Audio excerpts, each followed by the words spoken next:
Alrighty. Good afternoon, everyone. Truly do appreciate everybody that showed up to participate today. I think this may be the second appeal that I've heard as a commissioner for a land use item in 6 years or so. But obviously a lot of public interest. It's great to see a lot of the kids present. I mean, this is kind of local government doesn't get a lot of play in the news. You see what happens in DC, and the news stations will tell us what's going on in Denver, but you don't often actually see what's happening in local government. So I know for some of the younger ones this may seem a little boring and repetitive at times and kind of mechanical, but I do appreciate everybody's attendance. Sort of like church, I noticed the front rows filled up last, but there's still one seat up front if somebody's looking. For all land use items, all hearings, we follow the same general procedure. The staff will will present the application.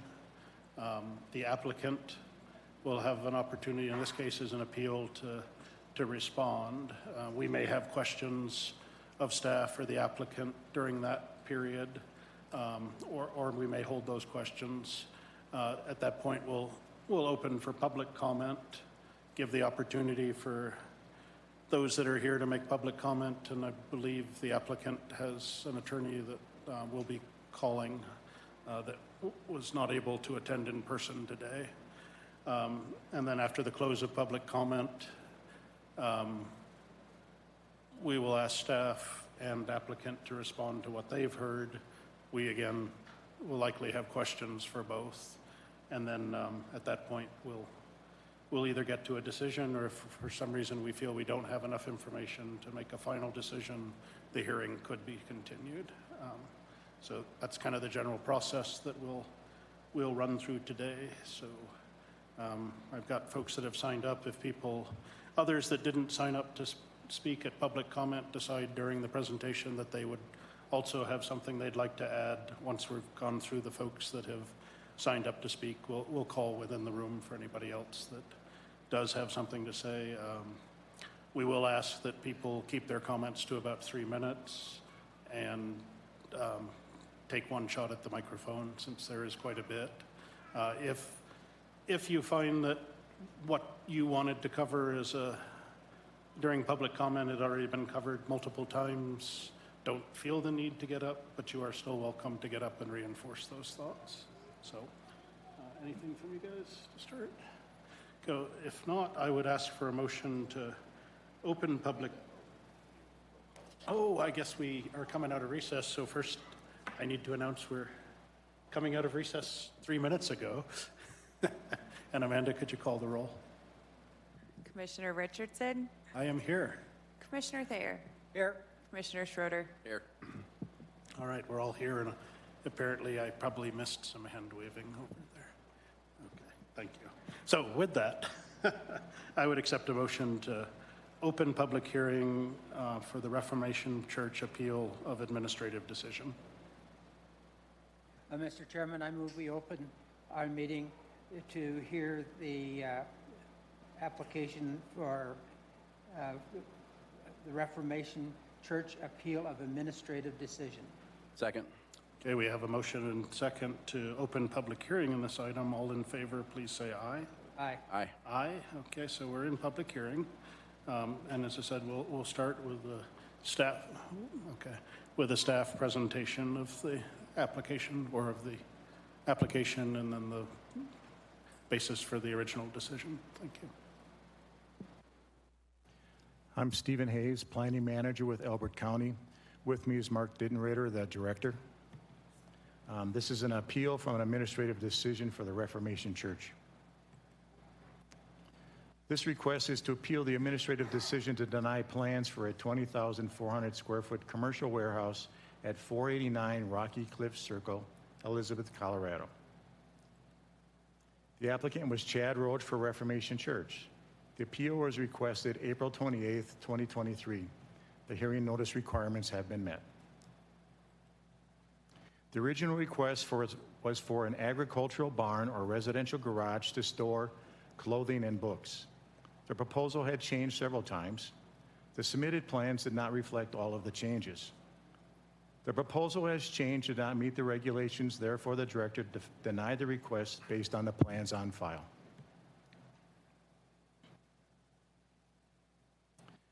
.489 Rocky Cliff Circle is located north of State Highway 86 and immediately west of County Road 3 near the western edge of Elbert County. The Rocky Cliff Ranch minor residential development was approved in 2003.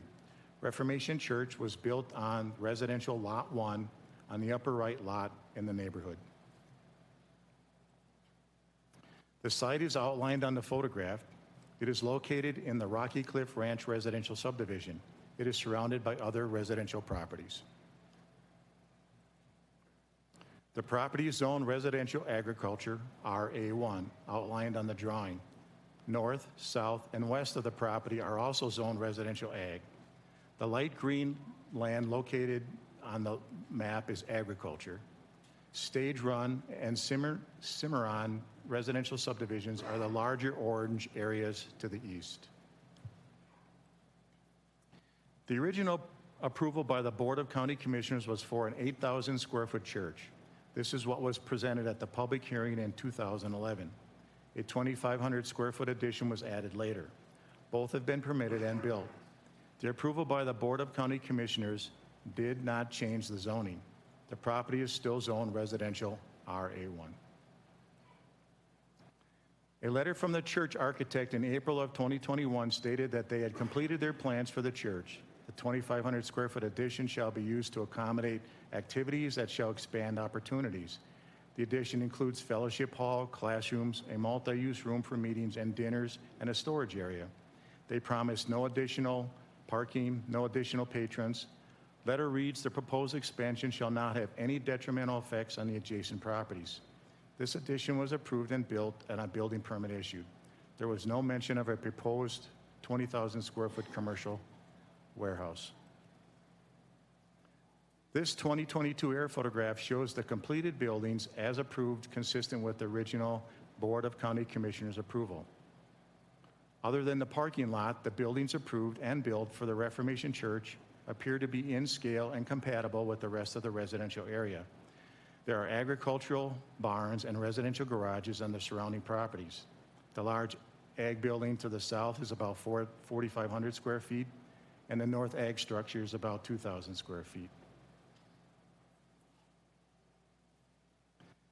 The applicant came in to meet with the county officials in June of 2022 to request modifying this approved site plan to add an agricultural barn or residential garage to store books and clothing on this site. At that pre-application meeting, the staff explained they would need details on the classification of the building and what the uses were to be inside. That would determine how the health and safety codes would apply. The planner at the time, Matthew Carney, explained to the applicant in the follow-up email they needed to clearly define use of the building and reminded them that the parking amount is determined by those uses. Final plans received February 27, 2023. These are the exterior elevations of the commercial warehouse and office. The loading doors and dock face the homes to the west. The applicant was notified on March 31st that these final plans did not depict a barn or residential garage. The applicant confirmed that this was to be a commercial building and that was their intent all along. Staff notified the applicant on April 3rd that a warehouse was allowed in commercial zoning and this property was zoned residential agriculture. The floor plan shows office, 2 processing areas, and storage, and large restrooms. This plan was compared to the description in the original application. The June 2022 application stated the outbuilding would be a barn or garage. The final plans show a commercial warehouse with truck loading docks. The applicant's October narrative added possibly room for a couple of desks, turned into a 2,500 square foot office with conference rooms. The original application added, we anticipate putting in a bathroom for volunteers, which ended up being 8 commercial restroom stalls sized for hundreds of people. At the Planning Commission hearing just weeks ago, we learned that the applicant's original description of outbuilding for clothing storage is now intended to be a full-time clothing donation center that is not shown on this floor plan. The applicant explained they have always intended for this to be a commercial warehouse building, but it seems it wasn't always understood that way by staff and reviewers. This is a site plan for the proposed commercial warehouse office with loading dock, parking, and driveway. It is north and west of the approved buildings. This plan does not include the required parking for the office, meeting, and reception areas. The applicant requested and had several meetings with staff in April, prior to the administrative decision. The applicant thought these plans were already approved by the Elbert County employee, Matthew. It was found that Matthew had approved the permit for the church addition, but that did not include a permit for this warehouse. The opposition by the neighbors was discussed at those meetings. Staff asked the applicant if there was only parking for 8 volunteers to use the building, why was there a large commercial restroom complex to serve hundreds of people? The applicant explained they changed from their original application, which stated, not intended for gathering, it's now intended to be used for weddings, funeral receptions, and other gatherings. This change is not shown on the plans. This change doesn't show the additional parking for the reception hall is also not on these plans. Staff offered to put the review on hold to give the applicant time to revise the plans or rezone to commercial. Applicant expressed that he represented a church and they were not required to meet these requirements. As accessory to a permitted use, they would be allowed to build whatever they choose based on their rights as a church. This was all before the April 29th administrative decision.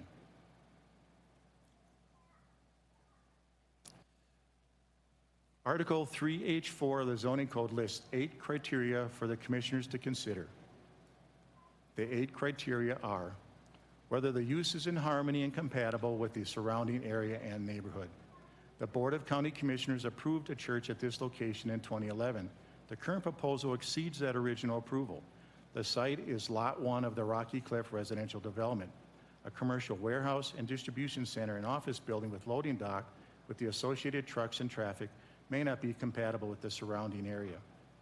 The applicant has added an occasional use for weddings, funerals, and other gatherings to the request. At the Planning Commission hearing, the applicant displayed photos indicated the intent to convert a portion of this building to a donation clothing center with display racks to show and distribute the clothing. Very similar to other donation centers such as Catholic Charities, ARC Donation Centers, Goodwill, Salvation Army, and Vincent de Paul. These are all normally located in commercial areas, not in a platted subdivision. B, whether the use will not have an undue burden on available infrastructure. The sewer and water will be provided on site. Estimates of water use depend on what the building uses are intended to be. Parking will be on site. The site plan does not include required parking for the office, warehouse, and event clothing center. Stormwater plans does not include the runoff for a larger parking area. Additional retention would be needed to prevent flooding of the neighboring residential properties. C, whether the use will not unduly increase traffic congestion or burden the existing road system. The site is located on the residential street Rocky Cliff Circle, which connects to County Road 3. The access to the proposed buildings is from the existing residential cul-de-sac.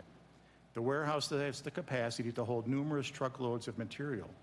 No improvements to the residential road were proposed to handle the necessary truck traffic to serve a warehouse of this size. The building has the size to hold hundreds of people. No improvements to the drive, residential cul-de-sac, and County Road were on the plans. D, whether the use will not cause significant air, odor, water, noise, or light pollution.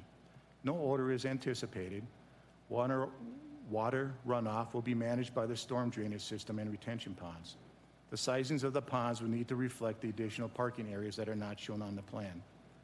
Light pollution would be controlled by the angle of the lights, and a note was placed on the plan to take care of that. Air pollution and dust control would be mitigated by paving the parking and drives. Paving of the road was not included on the plans, but was mentioned that would be provided at the Plan Commission hearing.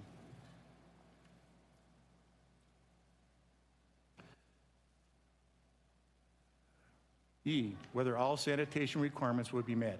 Sanitation would be handled by an on-site septic system.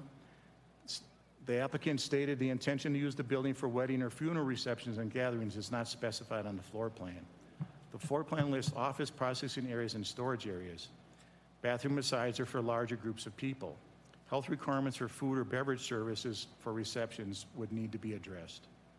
The donation clothing center is not identified in the plans at this time. F, whether the use will be adequately landscape buffered and screened. The plans indicate screening and landscaping.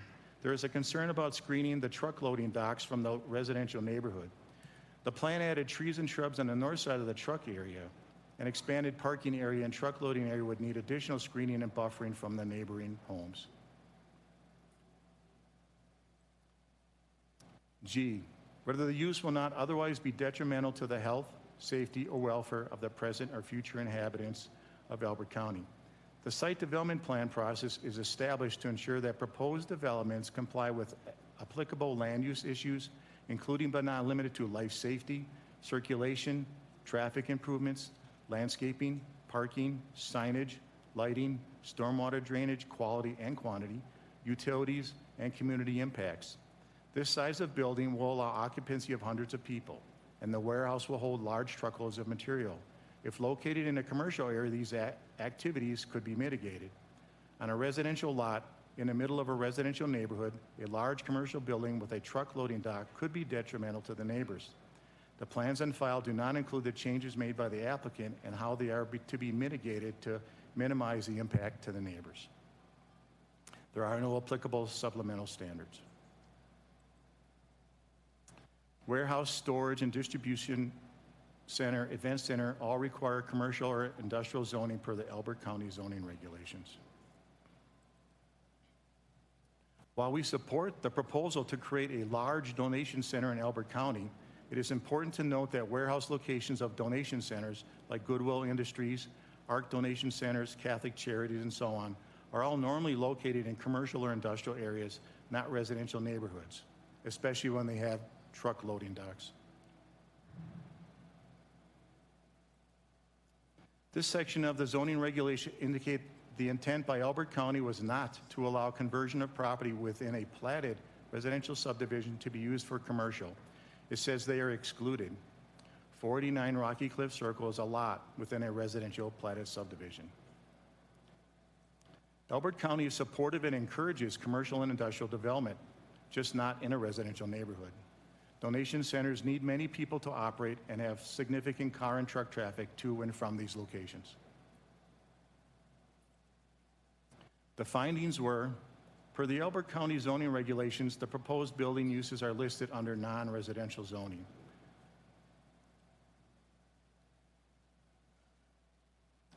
The church is a permitted use in a residential zone.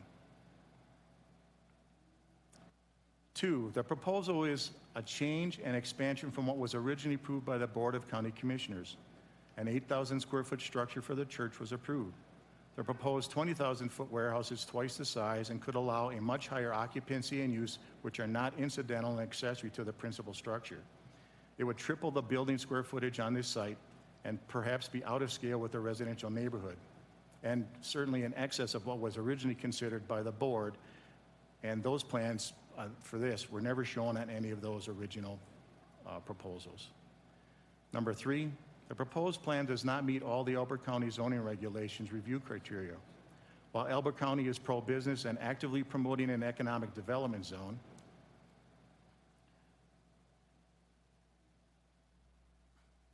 the proposed 20,000 square foot warehouse is twice that size and could possibly provide issues for the surrounding neighborhood, certainly in a platted residential subdivision with commercial development.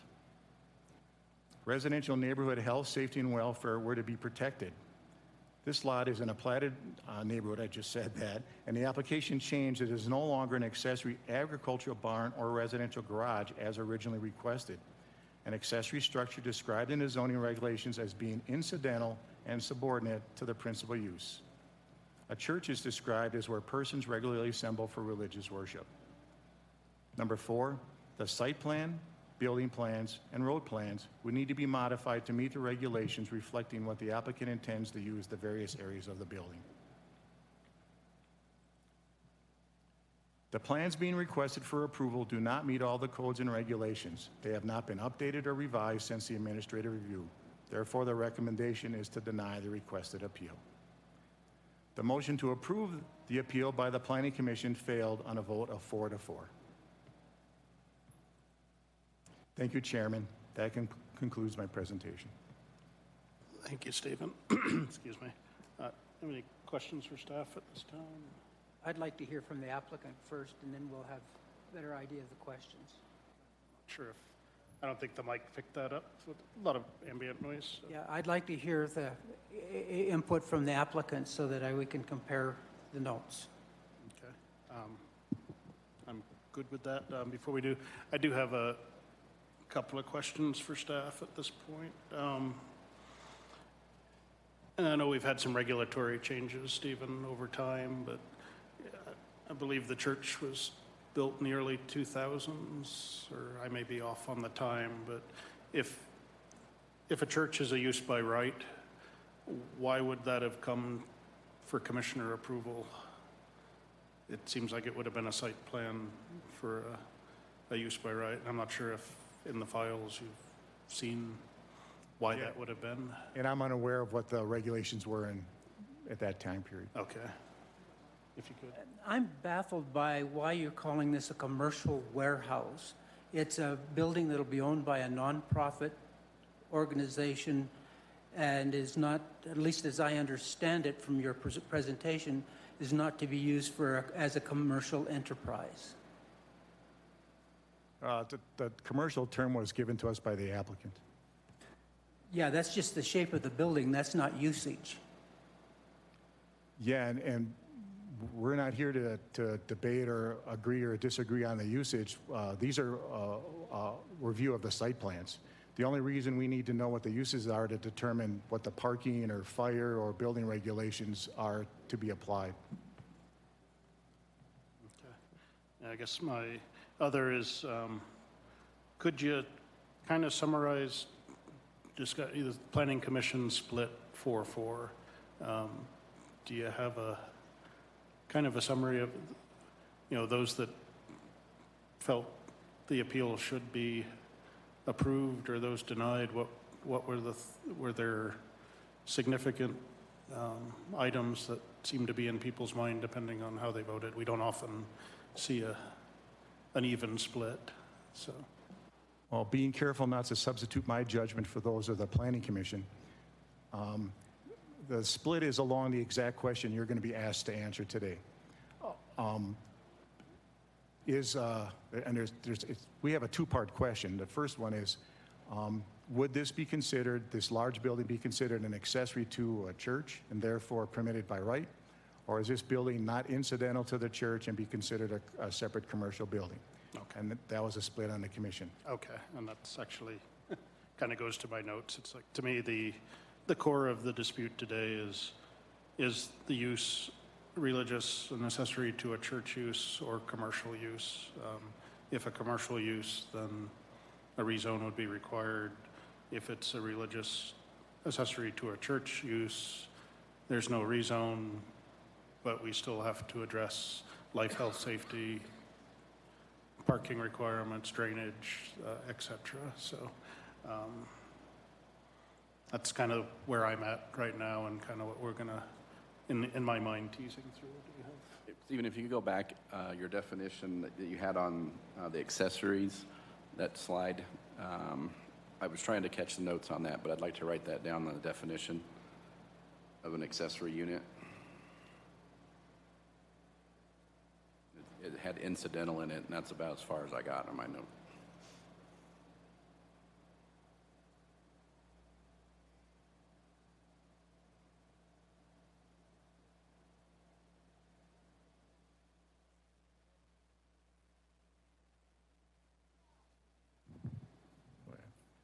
An accessory structure is described in the zoning regulations as being incidental and subordinate to the principal use. Thank you. Anything else for staff at this time?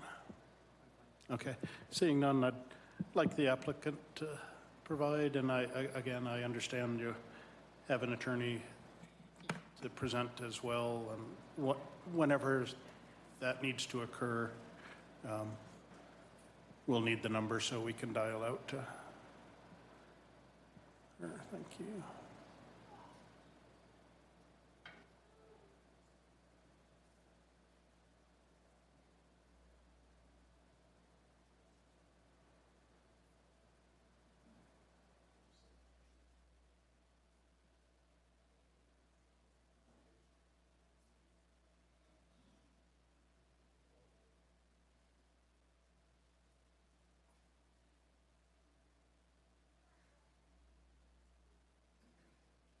Hey, okay.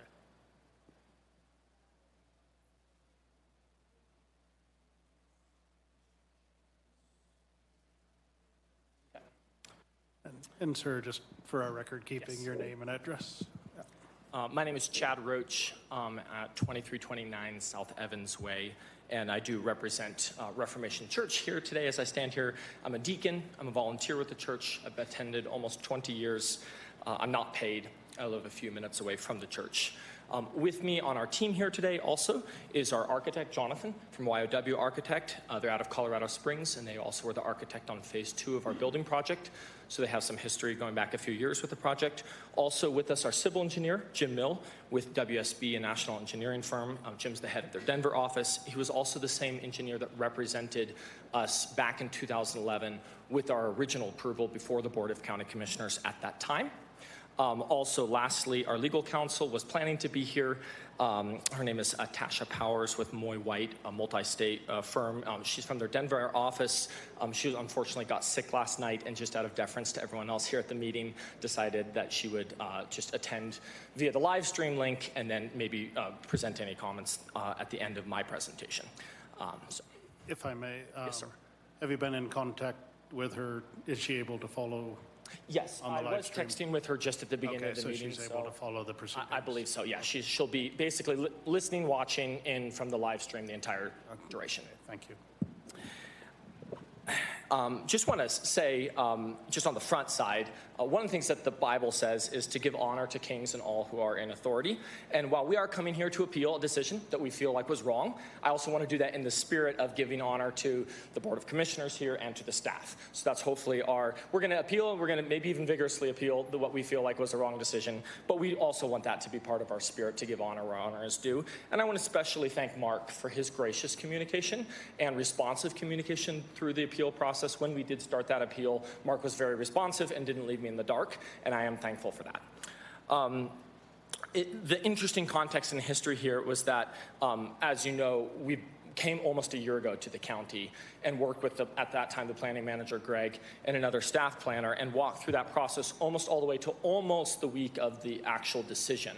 And at that time, both the planning manager and our staff planner left. So there was kind of a perhaps gap, if you will, at that point in time that made us, by the time the decision was rendered, rather blindsided. I would have told you that there was just nothing in the indications of the county in their communication to us throughout that process that would have indicated that I had any sense that we were going to get denied.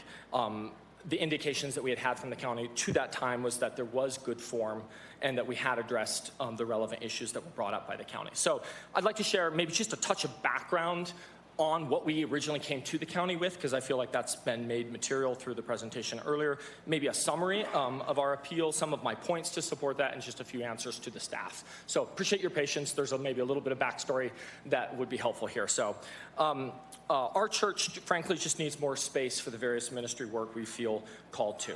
And just to kind of share what that looks like, our pastor and pastors that write a lot of books, those are being stored in our pastor's house and in the houses of other members of the congregation. So our desire was for more room for that. We need to use the building to store and distribute Christian materials.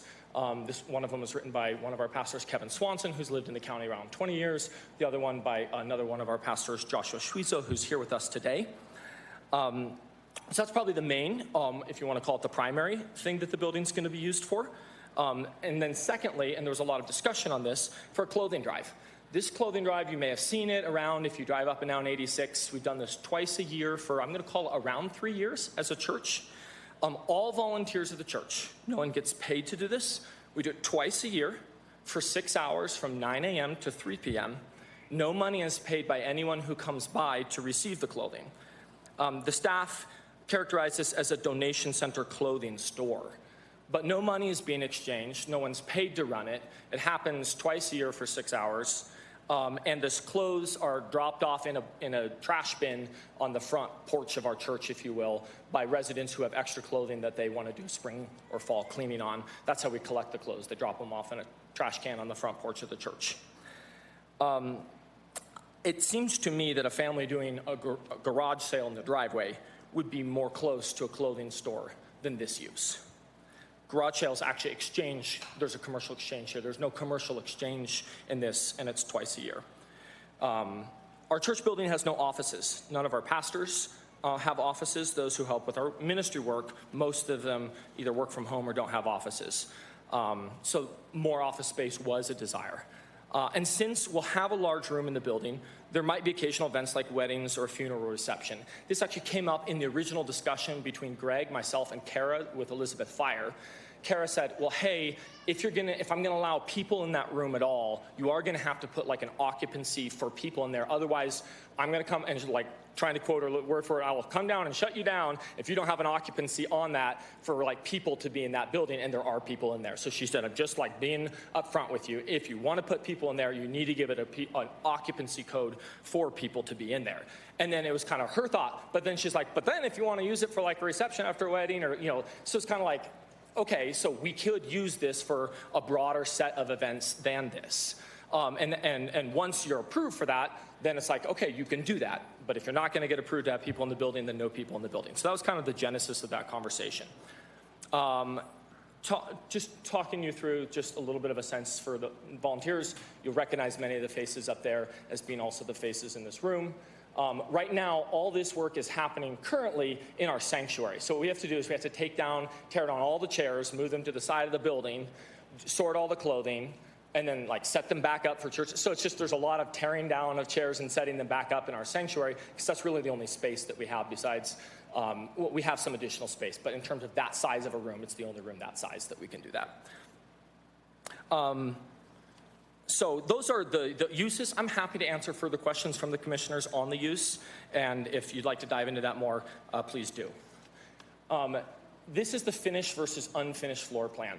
There was a statement made that we would claim that it would be an agricultural barn, and the actual statement made in the pre-app here, which was the original letter sent into the county, which is in your packet here, is that the outbuilding would be largely barn/garage-like in nature.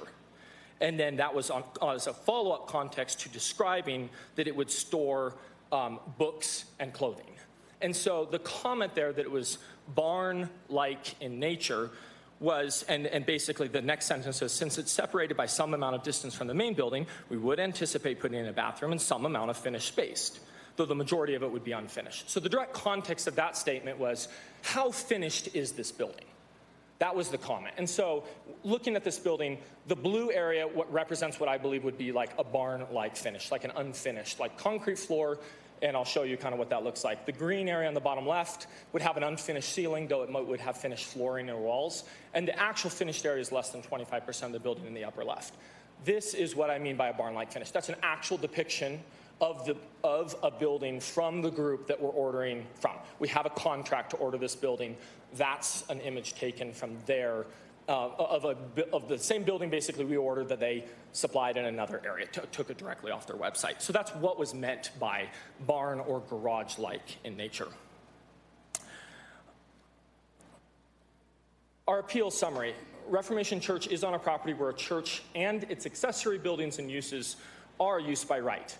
The application we have provided from the county has been consistent from the beginning till now in its adherence to that zoning classification, and we do ask that it be approved. I want to point out that we don't have a special dispensation or permit for our use or legal use by right in the zoning.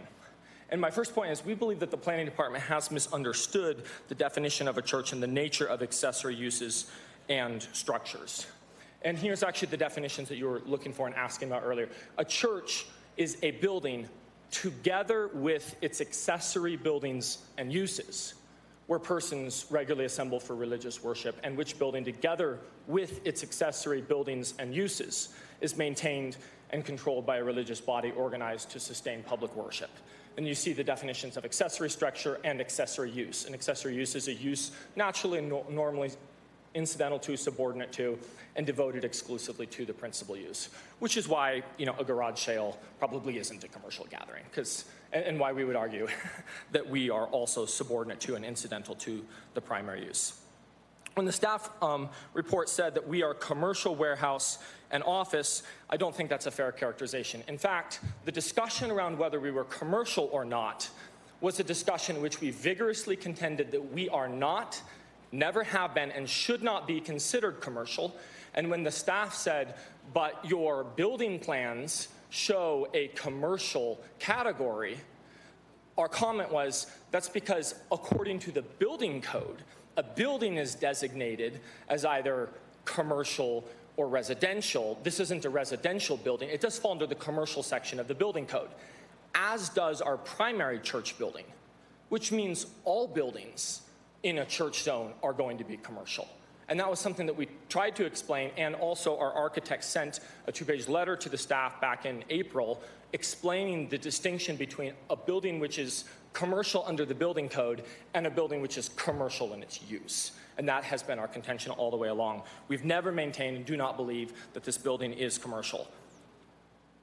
The purposes of our application aren't profit motivated.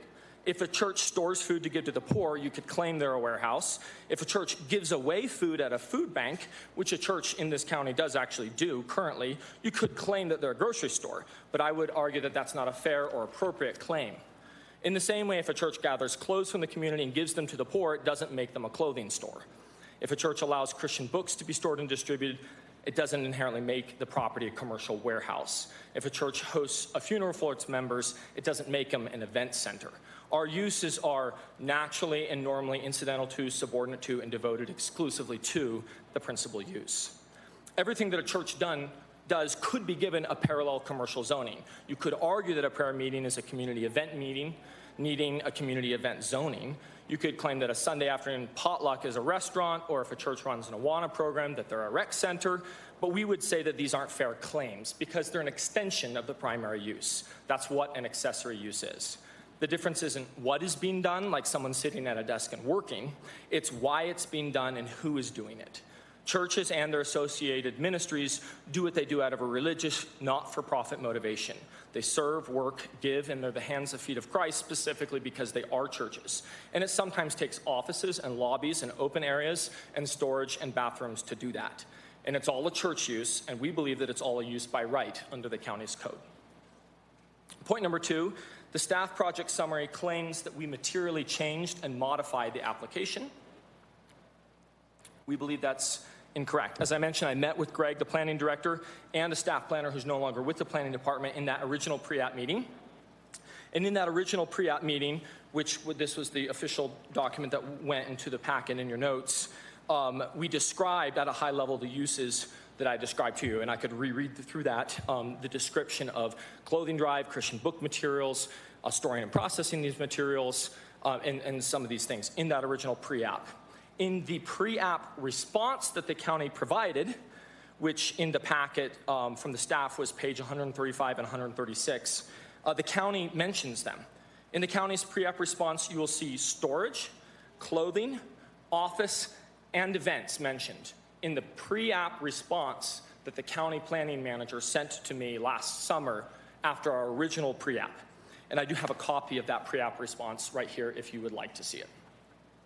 We provided detailed written descriptions of our use in our formal application in October and our follow-up application in November. I also have copies of those in reference to walking the staff through exactly what each room was being used for, including a specific reference that if we were to hold, say, a funeral reception, it would happen in the flex room on the bottom left-hand side of the the site plan that I showed you earlier, which there was a comment made that we never specified that. It was actually specified in our formal written narrative to the staff, and I can show that if that's helpful. The project summary in the staff report says twice that we modified the application, and we don't believe that that's supported when reviewing the actual record of the documents. And the reason I believe that this is important is because if the board concludes that there might be some gray area in terms of what the definition of a church or its accessory uses and buildings are, we believe that the understanding and mindset of the county's planning staff that oversaw the application for 90% of the process is important to consider.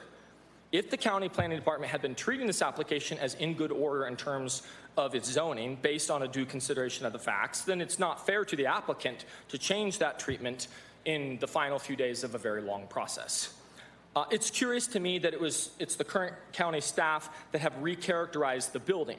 If you would notice, for like the last 7 months, our application was called the Reformation Church Outbuilding through both the referrals and the original public notice through the prior staff.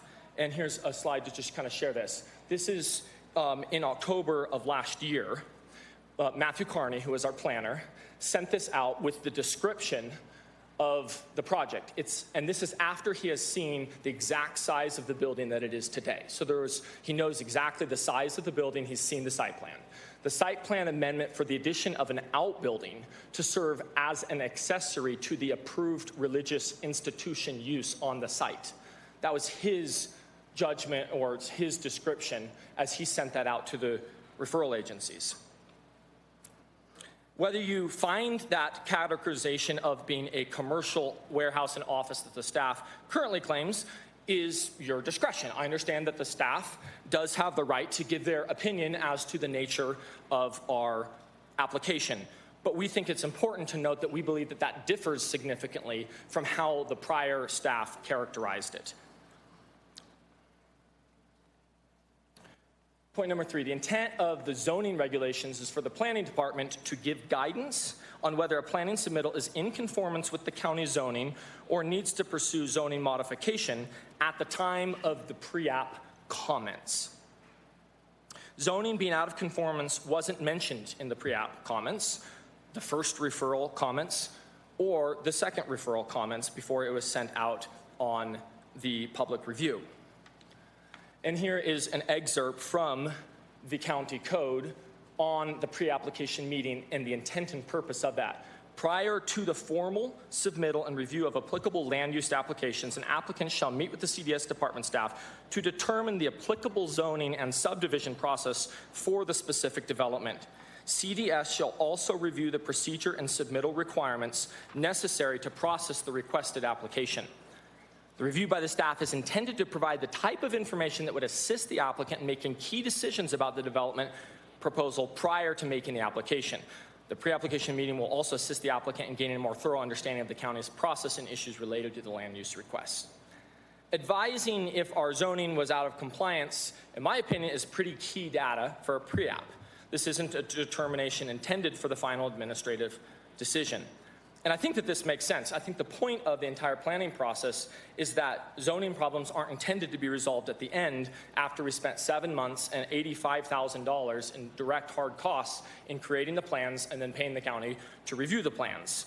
That's not equitable. We did in fact spend $85,000 on these plans. As we believe that we have demonstrated, the county was told that these were our intended uses of the building. There was also a point of confusion during the Planning Commission. This wasn't particularly, in my opinion, made clear. One member of the staff told the commission that the church had been notified that our use was out of conformance with the zoning at our application last year. Another member told the commission that we were not notified and that the county had potentially erred in not notifying us at that time. And we want to be very clear on this point because I've read through the record of all 300 pages of our submittal multiple times now. We do not believe that there will be an evidence of a single objection to our use prior to this March under the new staff leadership. Now, I respect the fact that the old staff could have objected to the use at the end, but I just think it's a material fact that there was not a comment objecting to that use. Point 4, the Planning Department has provided referral comments to the Planning Commission and the Board of County Commissioners without presenting them to the applicant. And this is somewhat related to like a process point here. The last formal referral comments that I received from the planning department prior to their decision were summarized in a February 7th referral summary that was also in the staff packet. And there were 4 of them at that point in time. There were 4 referral comments listed under the section of all the different referral comments from the different county and state departments that looked at the package. There's landscape, lights, parking, and a floor plan. But then in the actual referral comments in the staff report that were presented at the planning department, there were 5 comments. 3 of them were the same. 1 of the comments was different and 1 was added. Parking went from being sufficient to not being sufficient. And the staff didn't provide that comment to us. We actually found it by searching for the staff report the night before the Planning Commission meeting and reading through the 300-page packet. That's how I found that referral comment. And then in the report that was submitted in the packet over the weekend to the Board of County Commissioners, there were 7 comments. And the 2 new ones that were added since the Planning Commission were that we had added a clothing store, which was comment number 6, and in comment number 7, that the applicant offered to pave and improve the road. I'm not sure if this is the normal process for the county, but I would like to just mention to the board that I didn't get these comments directly from the staff. I saw comments 6 and 7 in the same way that anyone in the public would if they were looking at the meeting. I went online, downloaded over this last weekend the 513-page agenda for today's meeting, and found those comments and read them for the first time on page 127 of the packet. That's a lot of work for an applicant to do. In my experience, referral comments are provided to the applicant, and if I were in your shoes looking at that document, I would assume if I were you that I had seen those referral comments. None of those new comments were provided directly to us. And there's a point why I'm making here, why I believe that this is important. This describes from the Elbert County Code in Article 3, H3B, what the site development plan process is. And what it shows here is the pre-app, the formal site plan, the review and referral, provide comments to the applicant, applicant responds to comments, staff review of the revised submittal, decision, submittal notification and final decision there. We would contend the staff didn't express concerns about the zoning until after the applicant paid for the public notice period and the public comment was received. Then, after receiving the administrative decision, which is step I, I'm actually seeing new other referral comments, like the parking isn't sufficient, which were supposed to happen back in point C. I'm supposed to get them back in C so I can respond to them in D and, be able to actually respond to those. As I read their staff report today, it would appear that I had a number of referral comments that I didn't have a chance, that I didn't respond to. Just kind of pointing out, if the additional revisions are required to comply with the county standards, the CDS department would return a letter to the applicant, and this is under I, identifying the revisions that must be made in order to gain staff approval for the proposal. But I didn't receive that opportunity. In fact, we never received an opportunity from the staff as to how to make our application conform to the staff's concerns for any of the issues, aside from rezoning. So that was kind of what they came back to me. Initially, they said, you need to rezone. And we said, well, that doesn't make sense. And so then there was a denial. There wasn't a comment of well, if you did this to the building, then maybe we could understand how to recharacterize it, or that. And I offered to have that discussion well, is there something about this that makes it inherently commercial that we could revise? And the answer was, well, you would need to rezone to commercial. My point here is that under the report, under the title of the referral process, the referral comments, and that's a technical term to have a referral comment, of every other county department that was part of the referral process. The health department, the engineering department, the fire department, et cetera. Those were provided to me. I did have a chance to respond to them and meet them. But on the county planning department referral comments, they weren't provided prior to these public meetings, which in my opinion just means that the referral comments listed there, they're the findings of the staff, and I completely respect the right of the staff to have findings. But those aren't referral comments, because referral comments go to the applicant. Findings are the decisions of the staff. So I believe that what was presented in the packet are findings under a referral comment heading. And they didn't comply with the Article 2 requirements of the code, which says that referral agency comments will be summarized and provided to the applicants by CDS after the end of each referral period and provided to the deciding and reviewing bodies for their consideration. The second happened, you guys got them, but I didn't, and that was a requirement to happen. Point 5, the uses proposed by the staff don't seem appropriate or consistent to our use of the building. And this is just a general outline and listing of the various uses. So you have, on the one hand up here, you have storage and distribution right there. This is another section. These are cut out from different sections, but entertainment and recreation to get to event, conference, or convention center, and then office. Those were the three various proposed potential rezoning categories. There isn't even a zoning category where the things that we've proposed doing with our building could be permitted uses. You can't, the permitted for an event center right here is not permitted for storage and distribution. So I'm afraid that, like, even if we did a rezoning process, which we're not interested in doing because we don't feel that it's necessary, there's an inherent conflict there. And the reason that we believe there's a conflict is because the logic is for the code that some uses are indeed accessory. Just because something happens doesn't make it that use, and that would be our contention. We believe that just doing a wedding or a funeral reception at a church doesn't necessarily make you need to go pursue an event center zoning, right? That's the argument. We believe that the question at hand today is pretty straightforward. What is the primary use, and what are the accessory uses? And as a side point, we already have weddings and funerals at our church. We already have done the clothing drive. The way we do that is basically we have to tear down chairs. And so I would note that there have been no complaints of zoning violations in the history of our church already doing these kinds of uses. Now, we haven't done every single one of them to date, but I would say many of the uses in this building we have already been doing at the church, and there haven't been complaints of zoning violations. And then lastly, I'd like to just briefly respond to a couple of the staff's review criteria. In point A of the staff's review criteria, there was a comment here that the Board of County Commissioners approved a church at this location in 2011, and the current proposal exceeds that original approval. And that was a direct quote from that report. We're confused by these two sentences. The report states that our site plan exceeds the original approval of the Board of County Commissioners, which that's the confusing statement. The staff had represented to me and the Planning Commission the fact that the church underwent a special review process or some different process early on back in 2011, but we don't believe that that undermines our current status today as a use by right under the 2022 code.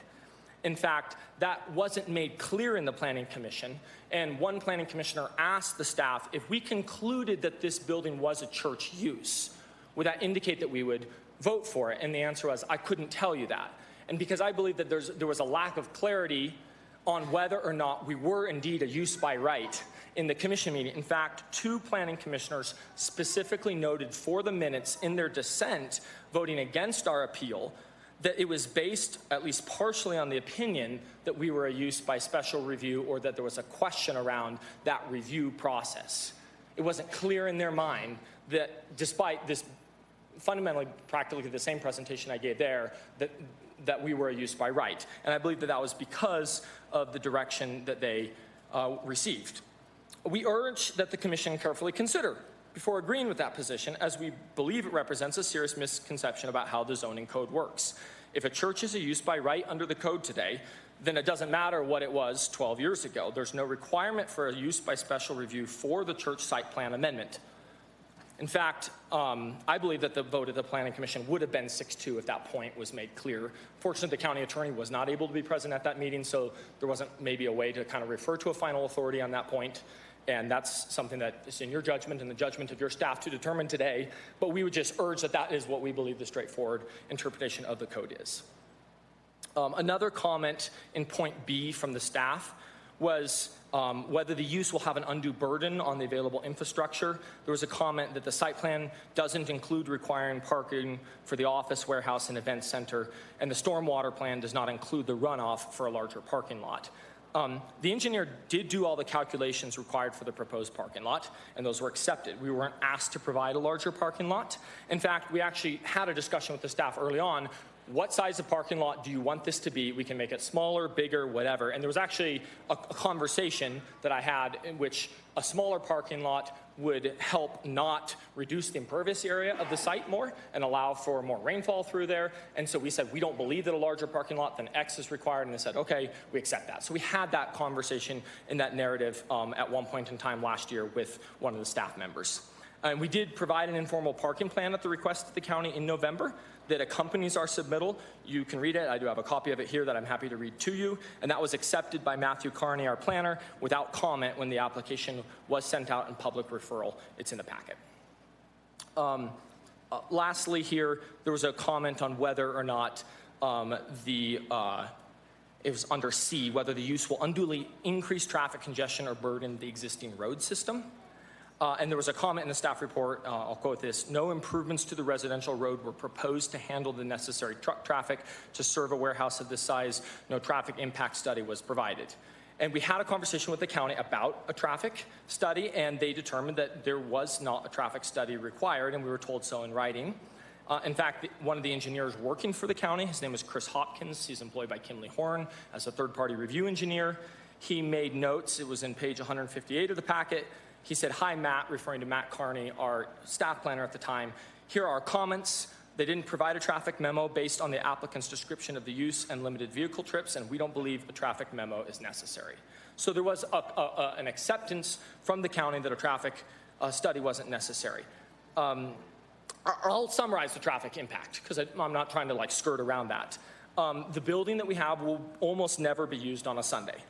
Most of the gatherings in the building, like a larger clothing drive or the occasional funeral, would just move from the main building to where we have to tear down the chairs into an open room where we can serve others without having to tear down the chairs. And then there will be some amount of a small addition of additional midweek traffic. If I had to guess and give you my best projection on what traffic would look like for the next year for this building, it would probably be something close to a single-digit number of trips per day on average due to this outbuilding. Which means, and I went back and read through the 61-page traffic letter that was originally submitted to the county, and I would say that there would be maybe a 10% or less increase from what our actual traffic is right now. But when you go back and look at what we were confirmed for in the original traffic report, if you took all of the weekly traffic that this outbuilding would generate, and you added that on top of what our current building generates on Sunday, that total number of all new weekly traffic plus current Sunday traffic is less than the approved Sunday-only traffic for this building, which is why we just didn't feel like this was important, had that discussion early on, and the county did agree with us. There was a comment about paving the road. There was a discussion with paving the road on a Tuesday, November 15th email with Matthew Carney. He wrote to me and said, "Chad, I thought I'd respond here regarding the access standards for your addition. I chatted with Bailey Short and Road and Bridge, and she let me know that Class 6 gravel would be acceptable for the access and parking identified in your site plan."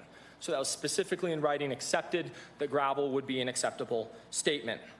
The staff does claim that we promised to pave the road, and I'm not sure what that is being referred to or which road that is, but we would argue that is an incorrect claim, and I'm happy to answer further questions on that. There were further comments about the health requirements not being met. I would just share, I actually had 3 paragraphs I was going to say. I'll summarize it. We had an acknowledgement from the county health department on the referral comments that our plan was accepted.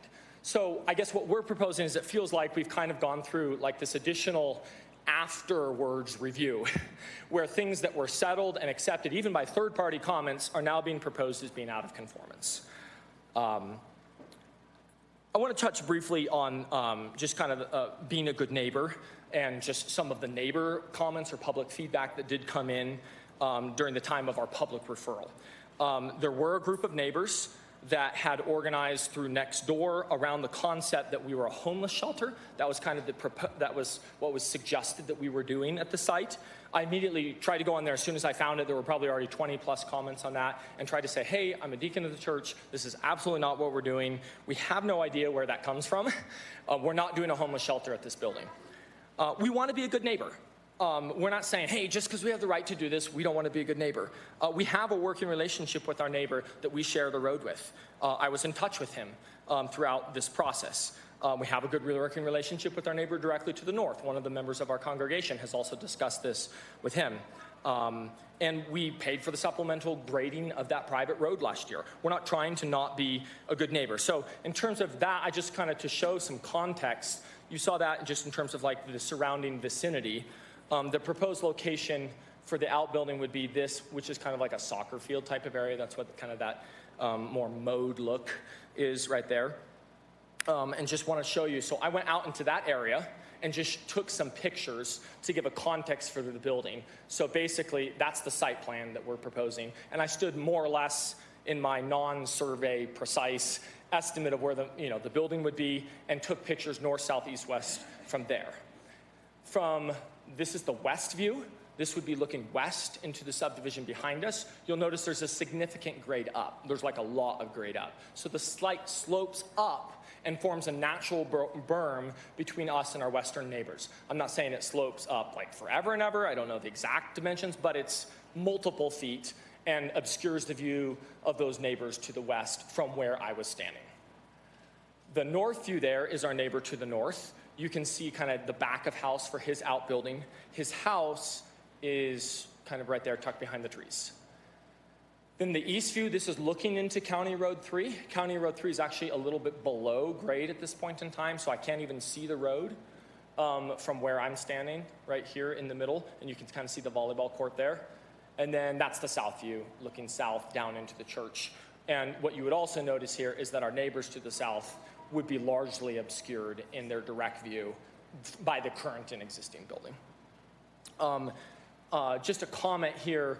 There was a fair bit of discussion. How could something so big be an accessory use at the Planning Commission, right? This just feels like super big. Like, is that an accessory use?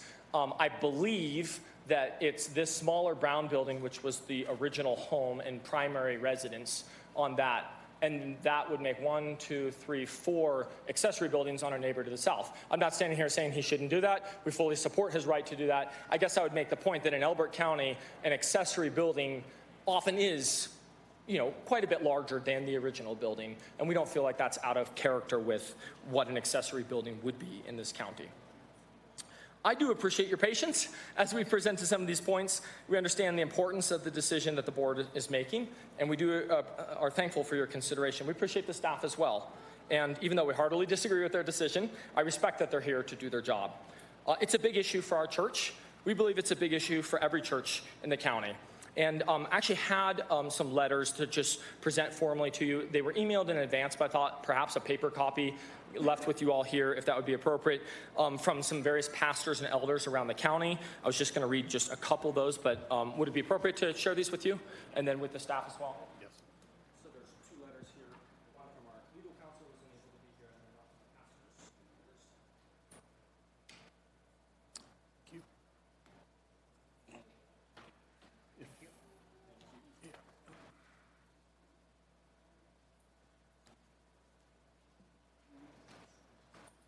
And I won't belabor your time by reading all of either of those letters. I'll just read the last 2 paragraphs of the letter from the pastors and elders on the last page.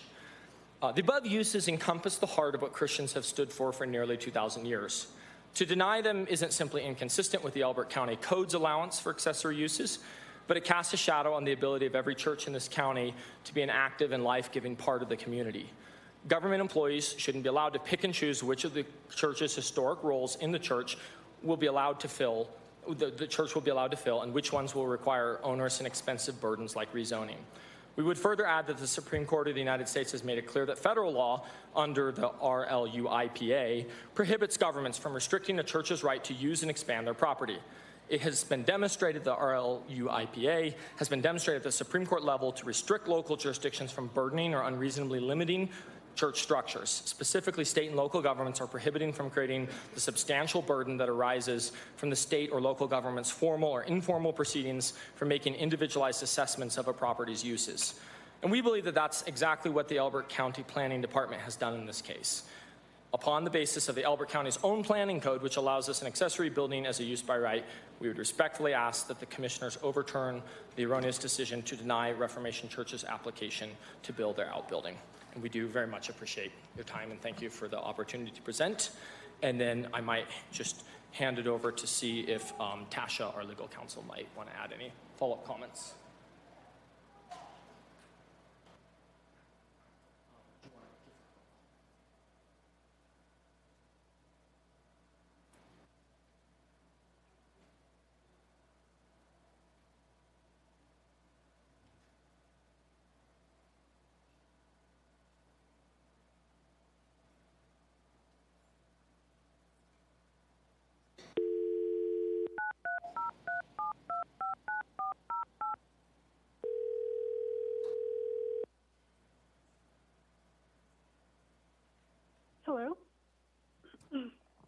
Hello, can you hear me?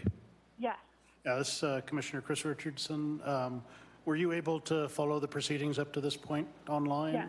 Okay. Yes, I have them. Thank All you. right. All righty. If you could then just, I would like your name and address and if whatever material at that point you'd like to present. Sure. My name is Tasha Power, and I'm with the law firm Moy White, and the address is 1400 16th Street.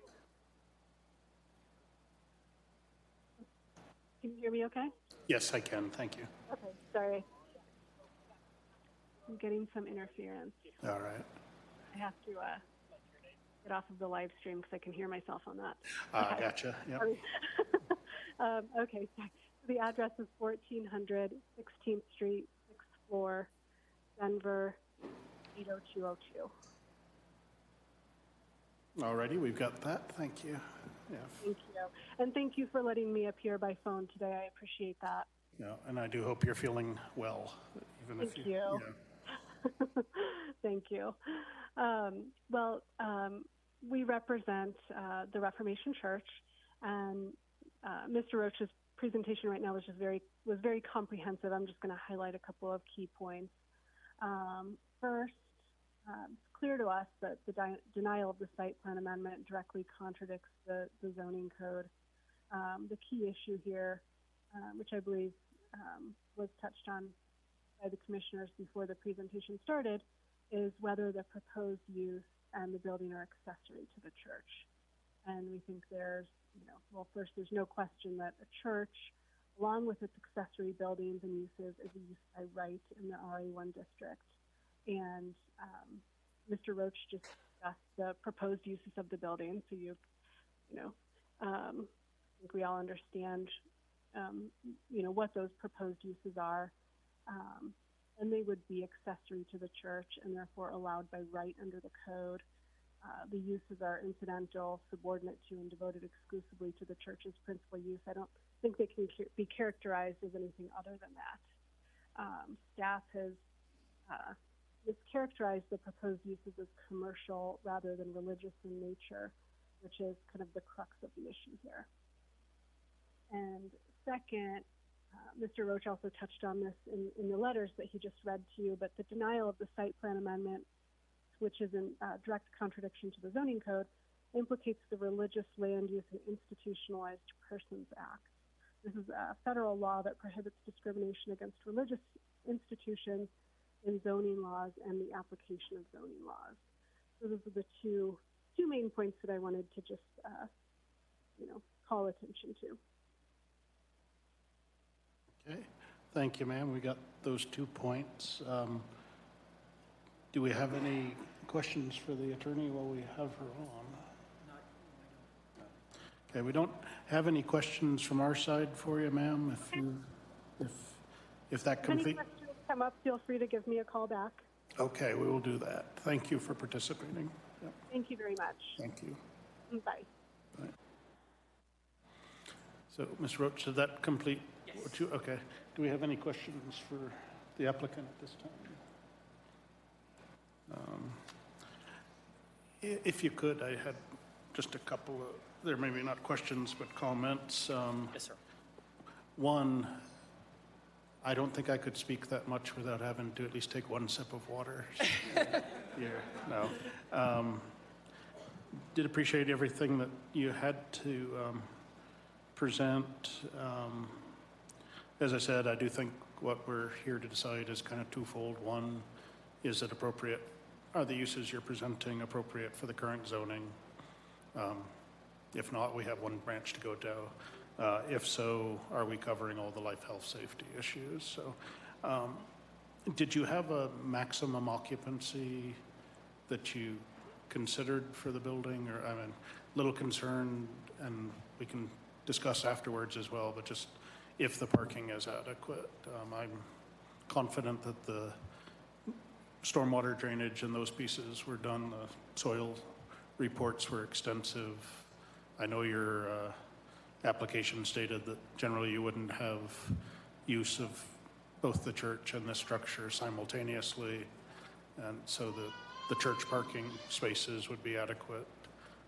That's the thesis, that because this extra space isn't introducing a kind of use which would then add on to the total occupancy of the site. For example, in a wedding or funeral, you hold the ceremony in the sanctuary, you hold the reception in the extra building, you're still limited by the sanctuary, right? And so thus the trips don't really change. That was kind of the case with like the last wedding we had when our pastor's son got married.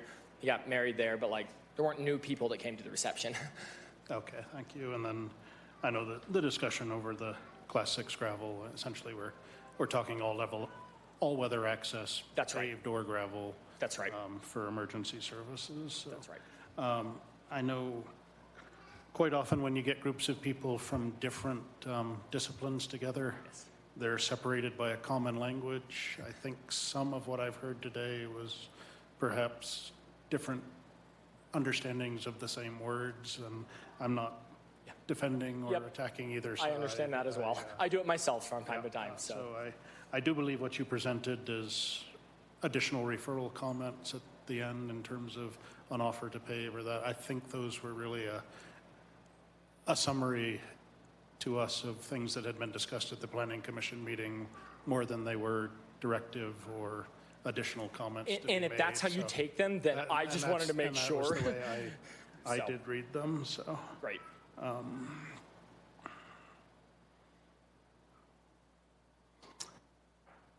Again, anything for? Okay. Okay, so at this point, I guess we'll open for public comment. So I do appreciate the presentation. We'll start in the order that people signed up, and then, as I said, if there are people that have something that they would like to bring up that didn't sign up, we'll open up again. But I do ask, because of the number of people, that we don't get multiple trips to the microphone. I think with all the people that have signed up, probably every issue will be raised to us. If we hear the same thing 3 times, it doesn't count 3 times more. It's still a single issue that we'll consider. But once everybody's spoken, generally try to collect the issues that are brought forward. We'll ask applicant and staff to address them. If everything's not addressed, we'll try to pick those up at the end. So if an issue is raised, we will do our best prior to the conclusion to make sure that there is at least some response to any input that is given. So with that, I would start with Josh Schweiswell. Wow. Josh Suiso. Thank you. Thank you. Yeah, my name is Josh Suiso. My address is 2526 Coach House Loop. And I serve as one of the pastors at Reformation Church. And I want to first thank you all for taking the time to hear our appeal today, to hear from members of our church as well as from members of the community. We do appreciate your time in thinking through this matter. And our desire as a church is to be an active member of our county, helping those in need and sharing the good news of the gospel of Jesus Christ.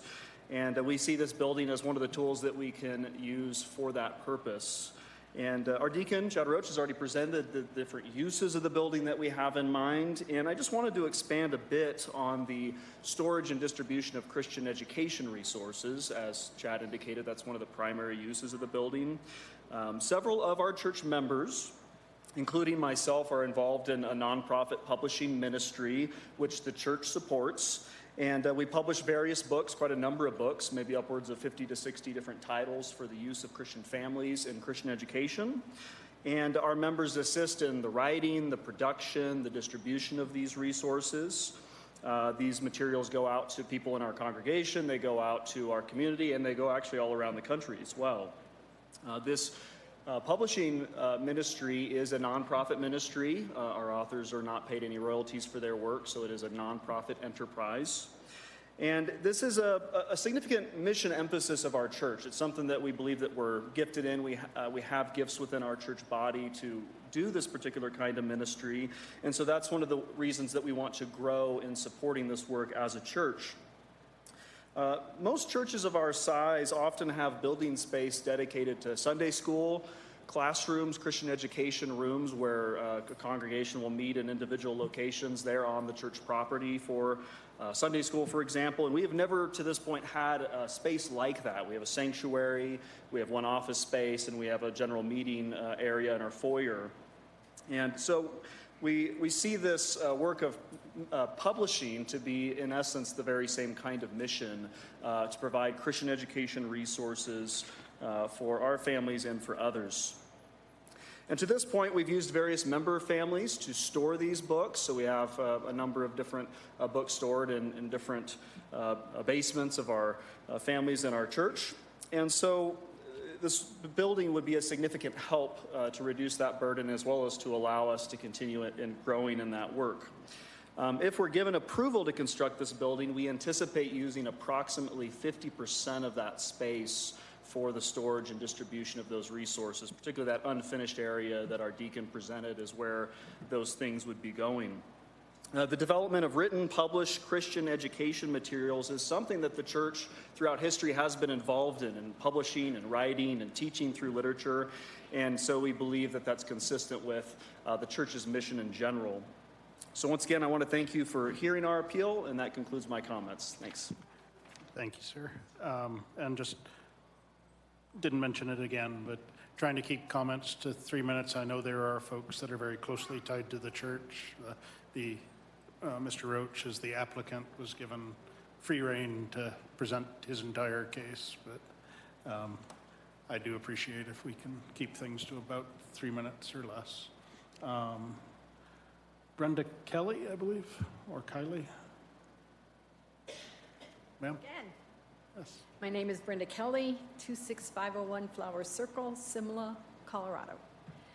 As a member of Majestic View Church here in Kiowa, I have been watching the process that Reformation Church has gone through in seeking permission for an additional building. I have knowledge of Reformation's clothing ministry, as our church has also helped in the past when they had an overabundance left over after their fall event. I have also benefited personally from some of the books Reformation members have written. I appreciate Reformation's vision to reach out and support the Elizabeth community. Majestic View Church is also involved in the Kiowa and Elbert County community and has various additional buildings to facilitate those outreaches, along with church life, like wedding and funerals, kids and youth programs, and community space, and the resulting fellowship and meals that are a significant part of that life. I believe that a county that supports its churches supports the overall health of the community in a far superior way than government programs ever could. I am concerned that if the commissioners deny this appeal, it will discourage all the churches in the county that are looking to continue and add similar programs and could start a negative precedence. Churches have always been way more than just the Sunday morning worship time, and limiting their function to just that would not be in the best interest of society. Thank you. Thank you, ma'am. Robert Harder. Thank you. I'm Robert Harder, 16035 North Cliff Square. I set my timer for 2 minutes and 30 seconds. We're good to go. But Chairman, thank you so much. I'm excited to be here because this is what I grew up with. My father served many hours and years in chairs like yours and the staffs and out here as a city engineer and with NGOs representing development. And I heard around the family that it was counties that cared about planning and expansion that were the healthiest. And what I see here today is everybody playing their role, caring about what's going on. And one of the things I remember my father talking a lot about is proper planning in utilities. Chairman, you mentioned that, about the utilities and the parking use, and Chad Roach mentioned this, and I wanted to bring it because it's such an important point, that churches meet at different times that everybody else meets. There's a reason why a church can meet in a public school, which many churches do. You can't imagine. Church allowed under the nose of our school children? Well, no, it's not, because churches meet in the evenings and the weekends and things like this. So as you are making your calculations and considerations about impact with drainage and parking, and all of those kinds of utility uses, those are critical, and churches are absolutely a different flow than houses and businesses and most other buildings that happen in the county. So anyways, thank you very much. I'm excited to be here. My father would be proud. If you don't mind, I'm going to take a selfie here. Is that allowed? Are pictures allowed in the... Absolutely. All right, thank you. I don't know if you talk about this at your dinner table, but We do. Thank you. Sir. Jody Metcalf. Ma'am, thank you. My name is Jody Metcalf. I live at 9850 Zenith Meridian Drive, 12-105 apartment. Thank you for the opportunity to hear our appeal today. I have been a member of Reformation Church for about 3.5, 4 years, and I am my point I wanted to come to you in the angle is that I have been a recipient of the ministry, a clothing giveaway, not donation, but clothing giveaway, and it has blessed my family, my husband and I. I was married late in my 30s, and my husband and I moved to Omaha, Nebraska, 2008. As you know, many of you know, that was a very hard time in a recession and what was going on in our country.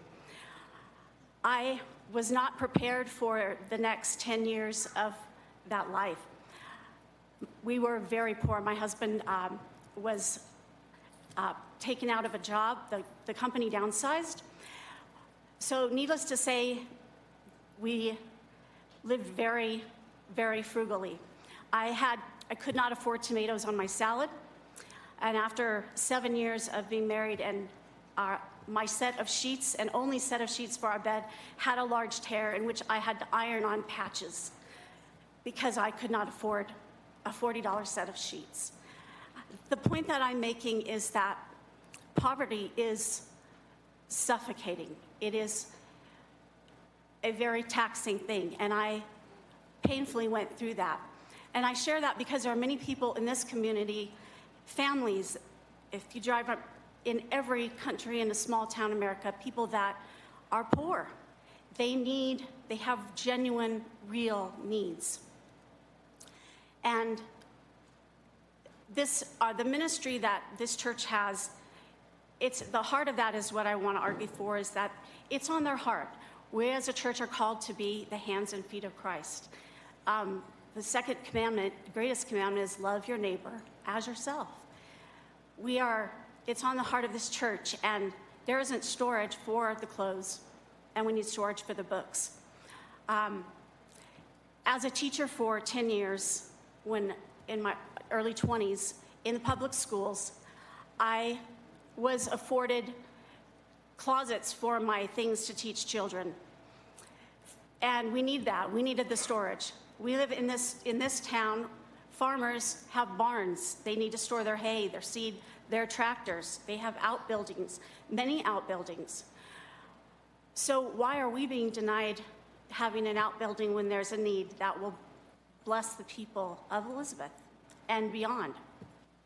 So I want to respectfully ask that you hear our appeal today. And also, I wanted to share part of the extension of this ministry is along the lines in the book of Titus. It's a short book with 3 chapters, but the phrase, "what is good," is used 7 times.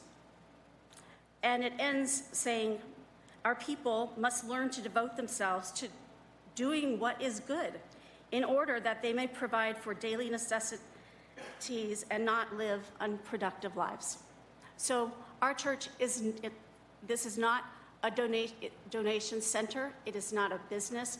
It is mainly to store for the 2 times a year that we have the clothing giveaway, that we are serving and loving people as Christ would. So in closing, I respectfully want to ask that you, in the authority that's been given you, to grant our appeal and say yes. Thank you, ma'am.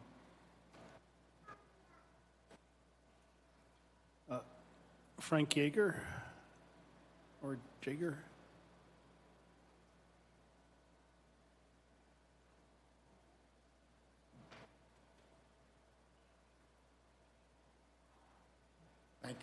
Thank you, Mr. Chairman.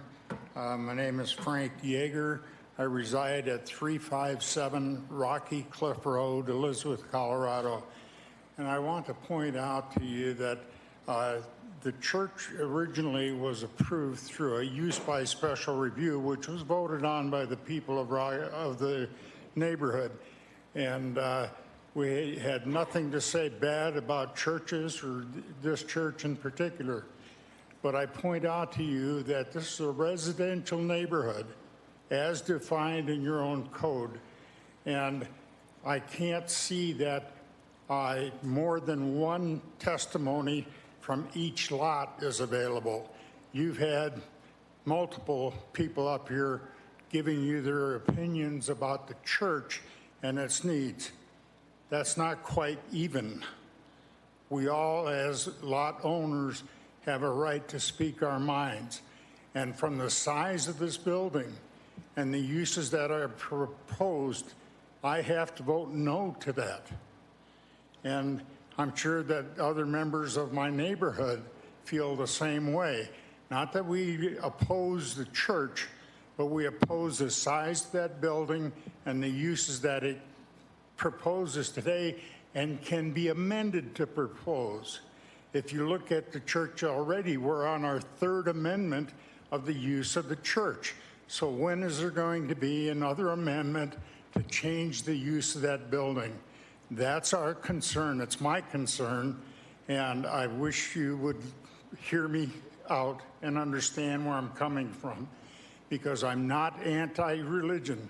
I go to church every Sunday. I haven't missed a mass in the last 30 years, I don't think. So I have every intention of supporting churches, but I don't see this as a full church need, especially not the size of the building they're proposing. Thank you for your time. Thank you, sir.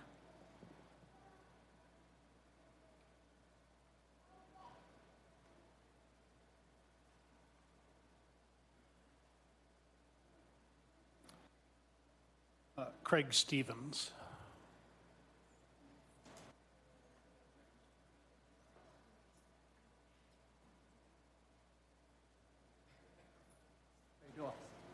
Afternoon, sir. My name's Craig Stevens. I live at 419 Rocky Cliff Road, Elizabeth. I lived there for 32 years. And I don't have a lot to say here, but we're not here to debate religion. That's not our place. We're here to debate whether or not we need a 24,000 or 20,400 square foot building in our backyard. And they're talking about, is it commercial? Is it what, industrial? Industrial considers manufacturing and or storage. As far as their no increase of traffic, where's their exact study on that? I was at the original meeting back in 2015, and a lot of promises were made, and a lot of promises weren't kept. And unfortunately, they didn't get captured in the minutes. But I also got a special use review narrative from the county, and a lot of things on this was, a lot of things weren't kept. They were supposed to have 2 access points, one off of County Road 3 and one off of Rocky Cliff Circle. No. They were supposed to primarily use on Sundays for services. They do not plan to hold events or services during the week.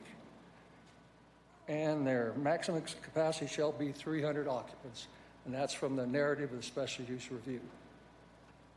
And like I say, we're not against the church, but this is about the size, almost the size of a big R store in our backyard.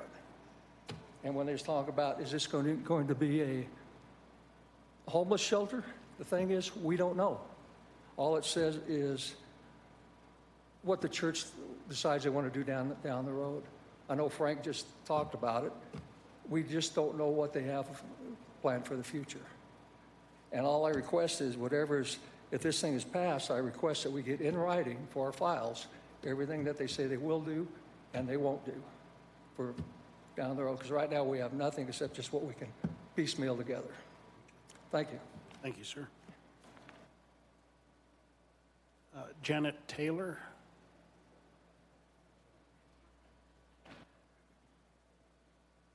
Is there oh, okay, thank you, ma'am. Hi, and thank you for listening to me today. My name is Janet Taylor. I live at 245 Rocky Cliff Road in Elizabeth. I've lived there for 25 years. I've lived in Elbert County for 50. There just is so many unknowns. And I heard a lot of frustration from Mr. Roach about things not falling in line or spending lots of money. And the thought came to me, is this a higher power saying, wait, I have a better plan for you? I don't know. And this huge building to store books. I'm not a public speaker, so please excuse me. You know, they have those, you can store books on a wall to the ceiling. I don't know if you need a warehouse for that. And the clothing, why do you want to store them? I think the way you're doing it now is have people bring the clothes I live in the neighborhood, so I see the sign when they're going to have their clothing drive. So I think, oh, I'm going to clean out my closet and drop it off. And I know you ladies do a lot of hard work getting it all sorted and everything. But I don't know why you would want to store those clothes. Donate them to somebody else if there's leftovers and start new. There was a mention at one point of there being 5 buildings down on the ranch.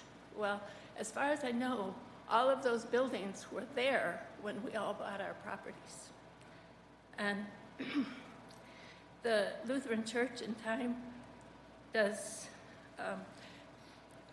the Lutheran Church in Elizabeth does a swaddling clothes ministry, and they do it once a month, where they have to move all of their chairs once a month. And most churches move their chairs once a week for meetings like Awana, and so I don't see that as a problem for you. Is this going to be a homeschool meeting place? I know your pastor is a real proponent of homeschooling. Is it going to be a homeless shelter? Are we going to have weddings with loud music? Are we going to have concerts there? What happens when this site is sold? Can others do what they want with this warehouse? And what are you doing with the recent building that you just built? I don't know what's going on with that. And maybe you've told us and we don't know. I just want to say that the Planning Commission said no to this, and then 2 new members came on board, and all of a sudden it's a yes. So I think the Planning Commission made the right decision the first time when they said no to this huge building in our neighborhood. Thank you. Thank you, ma'am. I appreciate it. I have nothing against, we're all church-going people in our neighborhood. We have nothing against churches. I really support your ministries. I go to them, and I appreciate what you do. Thank you for sharing your thoughts. Shiloh Strasser.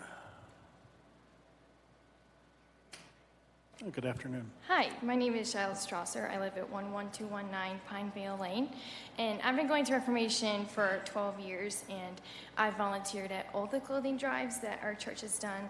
We do 2 a year, one in the spring, one in the fall, and it's about like 20 hours of work the week of the clothing drive leading up to it, which may seem like a lot for only event that's for 6 hours that we do 2 times a year, but it is so worth it. And every time we think that there's not going to be many clothes, but they always come in, and we always have so many. I have 7 siblings, and we all work together with the team of all the other volunteers all week, Monday through Friday, to prepare the thousands of clothes that we get. The clothes are 100% free for the people of the community. We never ask that they pay for the clothes that they get, which is often bags and bags of clothes per family. And it's not just us who do this. We couldn't do this without the people of the community who donate the clothes.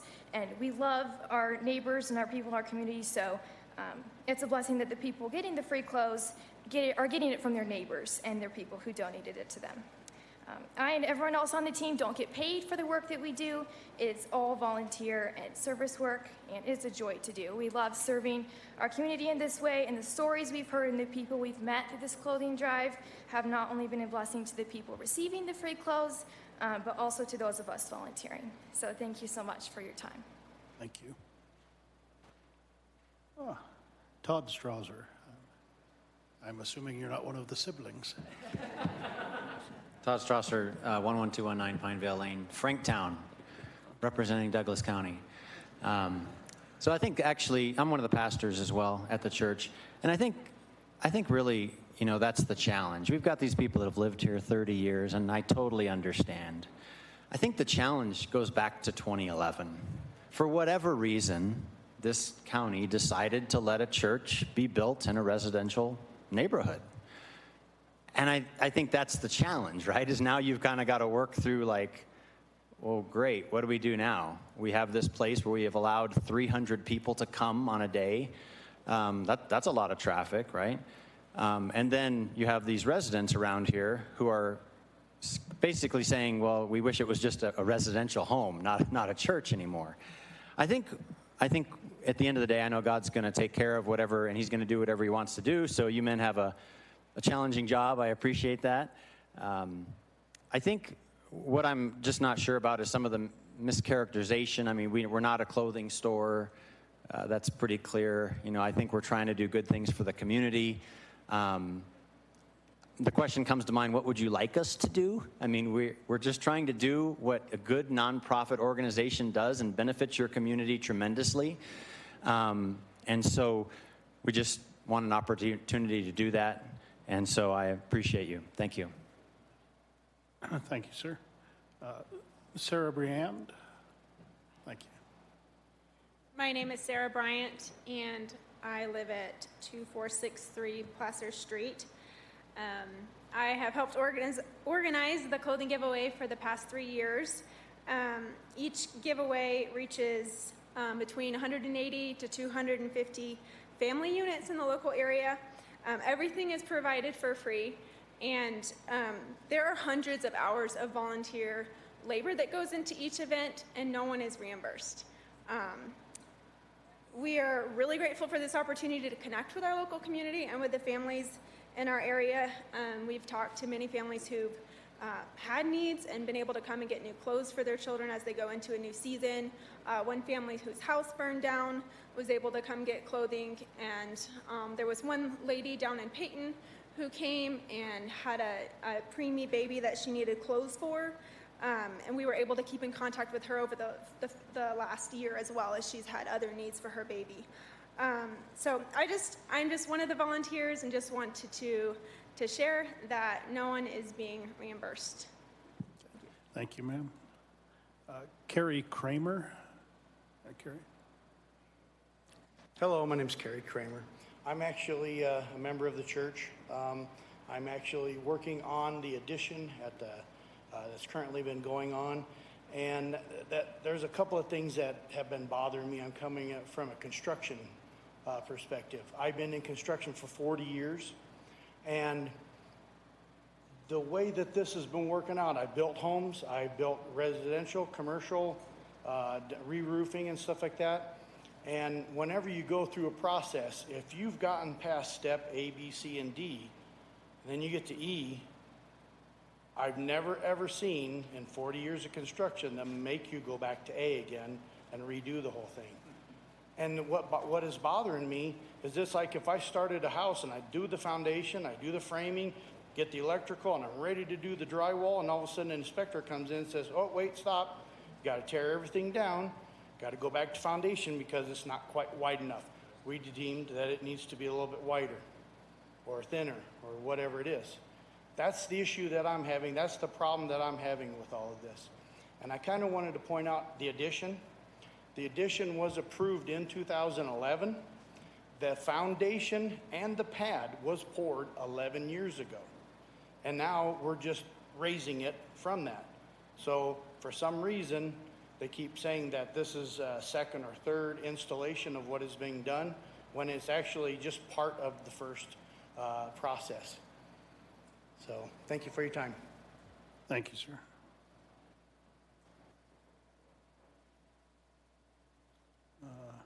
Tara Craig. Tara? Hello, my name is Tara Craig, and I live at 2388 South Terriall Way, and I have been a member of Reformation Church for almost 9 years. I am here today to request that you approve the appeal of our church. My husband and I recently purchased property 3 miles from the church, where we intend to build a home in the near future. As a family with 7 children, one of the things that is important to the vision of our family is the ability for our family and children to be able to regularly serve and do ministry work through our church. This vision is part of what attracts us to Reformation Church and also a part of what drew us to purchase property in Elbert County near the church. We had a strong desire to position our family and our children specifically in a location where being involved with church community ministry can realistically be a regular part of our lives. We also wanted to plant our family and our children in a church and county that will be suitable for our children to raise their families in and carry on a similar vision of ministry involvement and family life with their families. We have believed that Elbert County fit with this vision. However, the recent decision by the Elbert County Planning Department has given us substantial grounds to reconsider if this county is what we believed it to be. A county that would not put what appears to be unjust restrictions on churches or church ministry, and that would promote the values and family life that we want for our family. However, the Board of County Commissioners still has the opportunity to relieve these concerns that we are beginning to have with this county by granting our appeal and allowing the project to go forward, as the county had given every indication it would do for approximately 90% of the planning process. Thank you so much for your consideration today. Thank you. Steve Craig. Sir. Hello, Board of County Commissioners. I'm Steve Craig, 2388 South Tarryall Way, and just thank you for your time and attention today. It's my wife, Tara, and she shared a lot of the thoughts that I have. I'd just elaborate a little bit more on that, and that is very, very much that we see our worship and part of what we do as a church outflowing in our ministry work. It's not like just when we're sitting in the pews on Sunday that's our religious service. Very much what we do through Christian literature, through clothing drive, through similar ministry activities is part of what makes up our church and our church ministry. So we see those as very much the same things, and why we want to be a part of Reformation Church, and like she said, part of what drew us to this county. It's discouraging that we got to this point in the application and spent $84,000 as a family that regularly contributes to the church and the ministry efforts of the church. It's like, we're a small church. We try to do a lot of ministry, but $84,000 is a lot of money for a small church. And then just to be like, oh, whoops, that's kind of a big deal and very discouraging for us. There were other comments made at the planning commission level, like, well, you can do this somewhere else on some other property. And we're thinking, well, we're a small church. We can't just go buy other property. We want to do this on our property, which we have a use by right, and we believe it's our right to do this. So, that's a few additional comments that I have. Like I said, we're looking forward to being part of this county, for our children planting families in this county, being part of the future of this county, and we just hope that this isn't sort of a setback in the vision of that. Well, thank you, sir. Julie Peterson.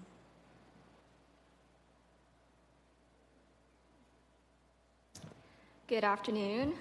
My name is Julie, and my address is 2329 South Evans Way. Thank you for your time this afternoon, and just wanted to share a little bit as someone who's been part of Reformation Church for over 10 years, and also as someone who's participated in putting on the clothing drive over the last couple years.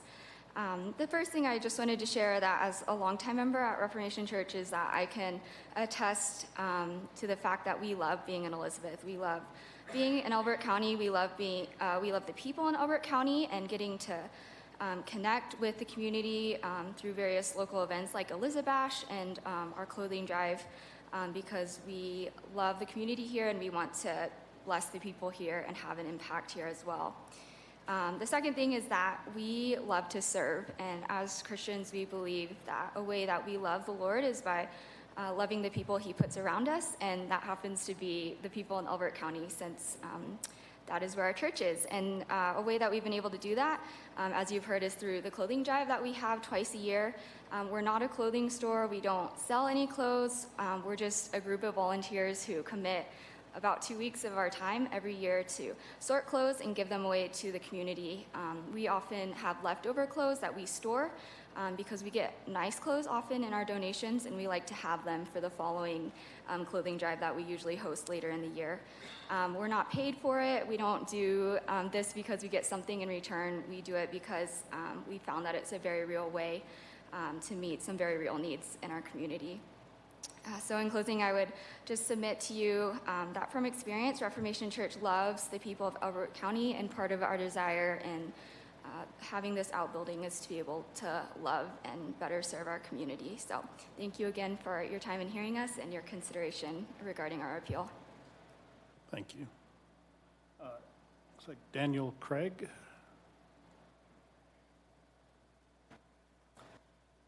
Daniel Craig, and I've got Katie with me here, one of the Clothing Drive volunteers, and we're at 741 County Road 146, and we're excited to be here today. Thank you for your time. And you're right, this is a field trip for our family today with the public hearing process. I wanted to just address this has been spoken to a number of times, but the characterization of what we do as a donation center for profit or at least commercial endeavor. And I think, what's interesting to me about that, it almost makes me smile because my family is involved with this twice a year, every year, and my kids are there. Katie helps out every year. And Katie, what do you do at the clothing drive? I sort hangers. Okay, and are you paid to do that? No. Okay, all right. And so, you might say, well, that's kind of like, jerking an emotional cord. Like, no, that's what we do. We love to serve, and we love to serve as a family, and that speaks to the clothing drive aspect of this. On the other hand, the Christian education piece, I'm actually one of the members where quite a number of books are filling my basement, and this is not a commercial operation. I was personally homeschooled. My parents were missionaries in Russia. And a big part of our family and church vision is to bless others through Christian education resources. And I think one of the concerns from the neighbors, and I'll wrap it up with this, that makes sense to me is the size of the building. And I guess I would just say to that, the size of that building somewhat represents how much we want to serve and how much we want to minister. My parents were missionaries. I got a really bad ministry bug. And I hope that we can have this building to continue to carry that ministry work out. Thank you. Okay, thank you. And Katie, I encourage you to talk to your dad about an allowance.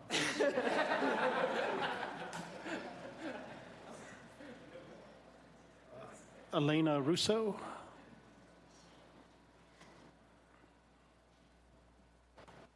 Hi, my name is Elena Russo, and my address is 16703 County Road 110.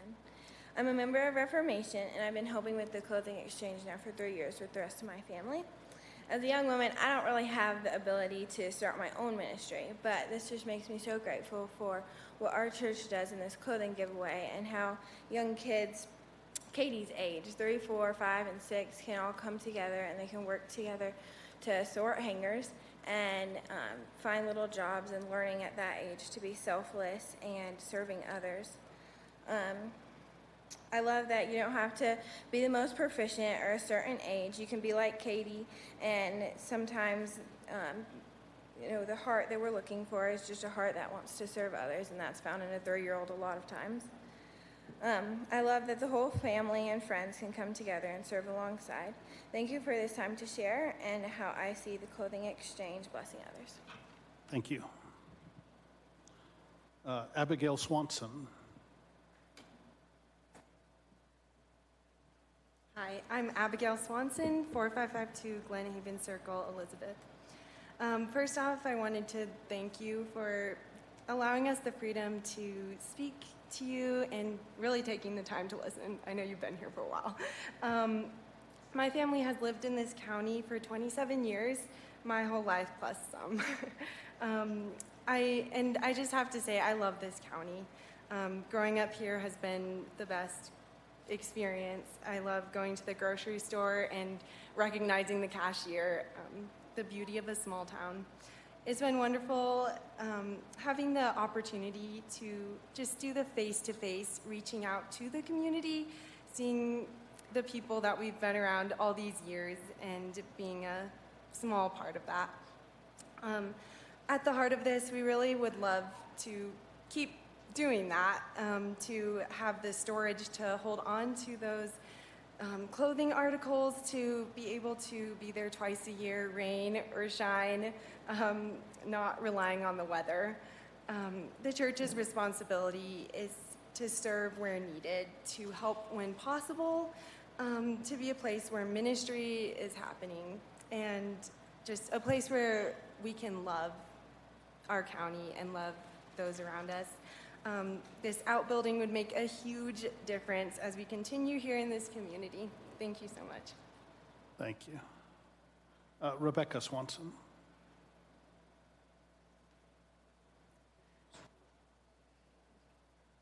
Hi, I'm Rebecca Swanson, Abby's sister. I live at 4552 Glen Haven Circle in Elizabeth. Like she said, we've lived in Elbert County for 27 years, so pretty much my whole life. I've been a member of Reformation Church since I was 5 years old, and I'm 28 years old now, so quite a while. When we first moved to Elizabeth, when our church first moved to Elizabeth, we were really excited because we had been meeting in schools for many years, and we were excited to be part of a community where we could start to reach out to our community and be involved in different aspects of ministry wherever that presented itself. So we have been extremely blessed by having this building and having an outlet to be able to do things like clothing drives, to go to the Elizabeth and hand out watermelon, or to hold political meetings with the sheriff so people can get to know the sheriff, stuff like that. It's been a huge blessing for us. So I know that if this outbuilding does get approved, we will definitely put it to good use.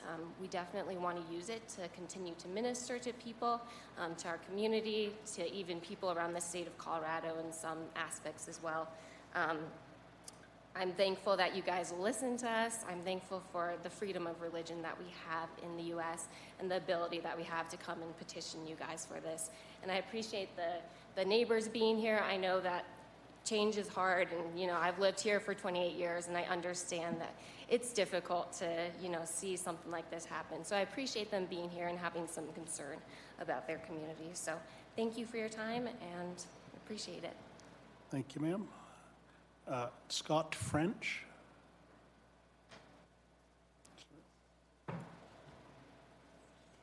Good afternoon. My name is Scott French. I live at 360 Rocky Cliff Road.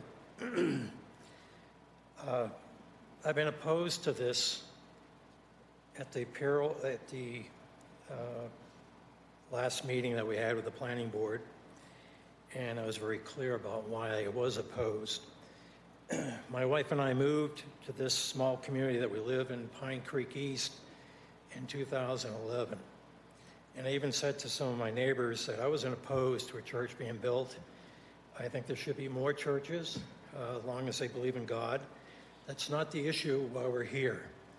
There's something to be said about living in an area where you like it to be rural to some extent. We know there's going to be a lot of growth on 86, but this church is going to be building a 20,400 square foot building, and if you listen intensely, it didn't really clarify what the usage is going to be. We heard a lot of testimony about clothing drives twice a year. If you looked at the plan, they got a loading dock, 2 loading docks, and at the last meeting they had talked about accommodating tractor trailers. If you listen intensely to this senior planner talking, as I did, there was some ambiguous stuff being said or things that weren't clarified by the leaders of the church or the person wanting to develop this building, and I have that same desire and concern. What the devil are you going to do with that size building? I'm the second house down on Rocky Cliff. And when I look out my kitchen dining room area, it's not dining room, kitchen area, excuse me, nook, you want to call it. If I go out and entertain on the deck that I have in the back, I'm going to see this big arc of the building, at least the roof. I don't know how high it's going to be, but it's huge. I don't want it. My neighbors don't want it. You have this meeting at 1 o'clock. A lot of the people that live in Pine Creek work. Those that don't, I'm retired, and some of my neighbors are retired. they couldn't make it. So you hear a lot of testimony. I have nothing against the people that go to that church, nothing. But you brought everyone you could to speak on their behalf. There's not enough of us to speak against it. It was originally planned for a place of worship. Now it's turning into a clothing giveaway, and I think that's wonderful. But think about the justification. Clothing, and then what? I heard at the last planning, one wedding they had since they've been there in 2015, one funeral. Does that justify a 20,400 square foot building? It doesn't make sense. I thank you for your time. Oh, I do want to say this. I wasn't the one that got on next door and talked about this, but I did say at the last meeting, I am smart enough to know that they have the right to build stuff on their land. I understand that, legal right. But there's also a question that comes to mind. You're going to store books. It doesn't make sense with the size of that building. Commissioners, I know there's 200, I just want to say 1 second.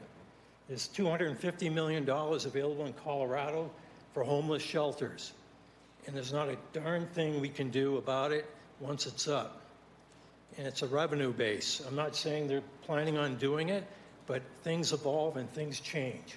I'm 68 years old and I've seen change. So whatever you hear today may not be here tomorrow, but I'm going to be living there. Thank you. Thank you, sir. Bill Roach.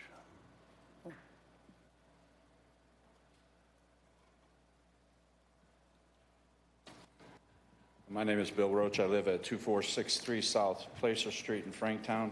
A few short months, though, I'll be living in Elbert County. Today, you all have a decision to make. Unfortunately for you, there's no magic wand to make everyone in this room happy. No matter what you decide today, someone will go away disappointed. That's just the weight of leadership. Trying to figure out what decision will bring the most good to the most people while still following the law. Romans 13, verse 4 makes it clear that you all, you three, are servants to promote good in this county. I applaud you for taking on the difficult task. Not many have the courage to sit where you sit. I think my son, Chad, has made the case for the legal setting of why I think this appeal should go through. You know, when he was 12 or 13, I had to sit through those same long dissertations of appeals when his mother made a decision. So I could feel your pain today to listen to those details. But I knew one day it would pay off if I endured it. Elbert County's been known to be careful to allow people to do what they have the right to do. But freedom isn't just about getting to do what I want to do within the law, but it's also about letting my neighbor do what he or she wants to do within the law, even if it's something that I don't personally want to happen. But at the end of the day, I think this issue is more than who has the right to do what. This is an issue about bringing hope, truth, and goodness to a world that is a bit crazy right now. A world where my children, my granddaughter Katie, are growing up where the line between right and wrong is no longer clear, where truth is tossed aside like a piece of trash, where children are taught in school that you can be an animal or a furry if you want to be, where you can choose to have surgery to change your body from the way God designed it to be, where parents wonder if their teenagers will be maimed or killed by violence or drugs, where men pretending to be women parade around without clothes on shouting, "We're here, we're queer, and we're coming for your children." Truly, we officially live in crazy town. But thankfully, Elbert County is different than that. Truth is still important here. Love for God and love for neighbors, not just an axiom, but a truth lived out by many, especially in the church that sits on the hill on County Road 3, a place where God is worshiped and served, not just on Sunday, but every day, where people are willing to give their money and time to help others, plain and simple. We want the message of hope and love to be shouted out in word and in deed. And this building represents more of that love and truth. Clothes to help the needy, receptions for weddings and funerals that promote the goodness and joy of family, provide comfort when heartaches come, storage of books that will go out and teach the truth of who God is and why following him will bring the most joy and blessing in your life and the lives of your neighbors. A small but worthy opposition to combat the avalanche of mistruth being promoted today in our culture, just like Sunday schools have done for centuries. And those who wrote the laws and rules that you will consider today wrote them to make it easy for churches like ours to build a building like this. Recognize that when a church has a few extra dollars, they should be able to do the ministry that they ought to do freely and unencumbered as possible. This building is about that. I dare say when your time as commissioner is done and you reflect on the many decisions you will have made, there will be some that you'll be glad you made and some not so glad. It's just the way it works. My guess is that if you vote to allow this building to be built and know the good that it will bring, the truth and love it will spread to a hurting society, it will be one decision you will be really glad you made. Thank you. Thank you, sir. With that was all the people that signed up. Yep. Okay. Is there anybody else present that would like to make comment, sir?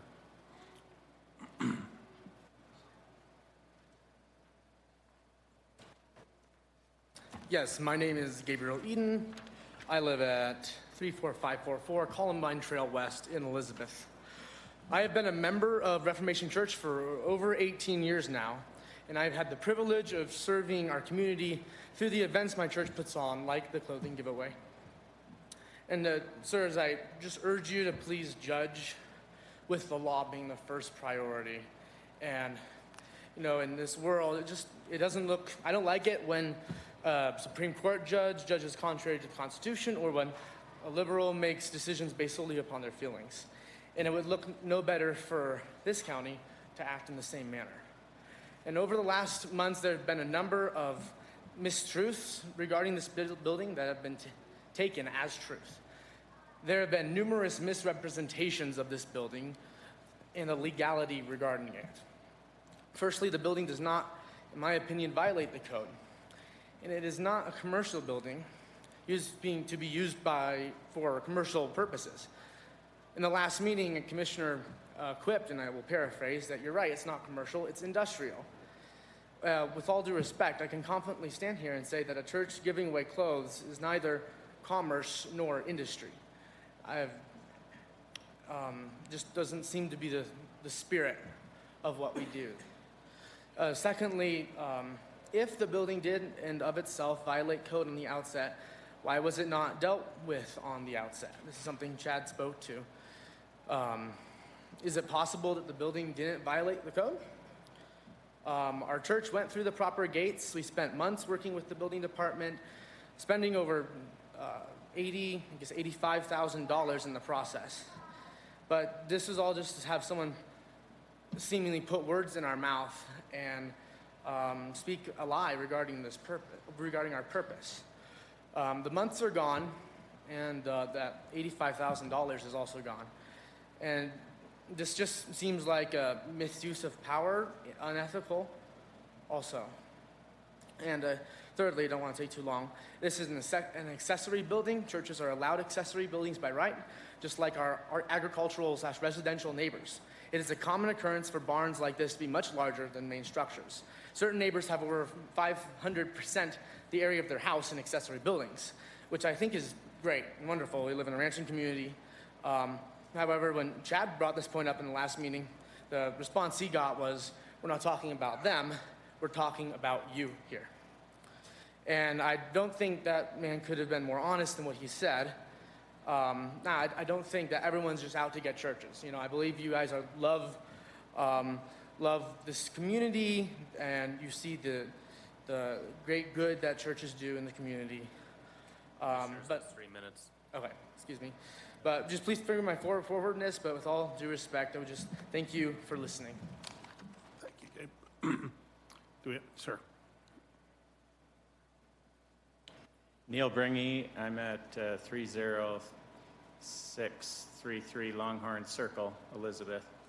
I just can appreciate the neighbors want to understand why we would need a loading dock for the uses mentioned. And it's kind of unusual to have such a large ministry with pallets full of books. So it's not like boxes, it's pallets full of books, just for that.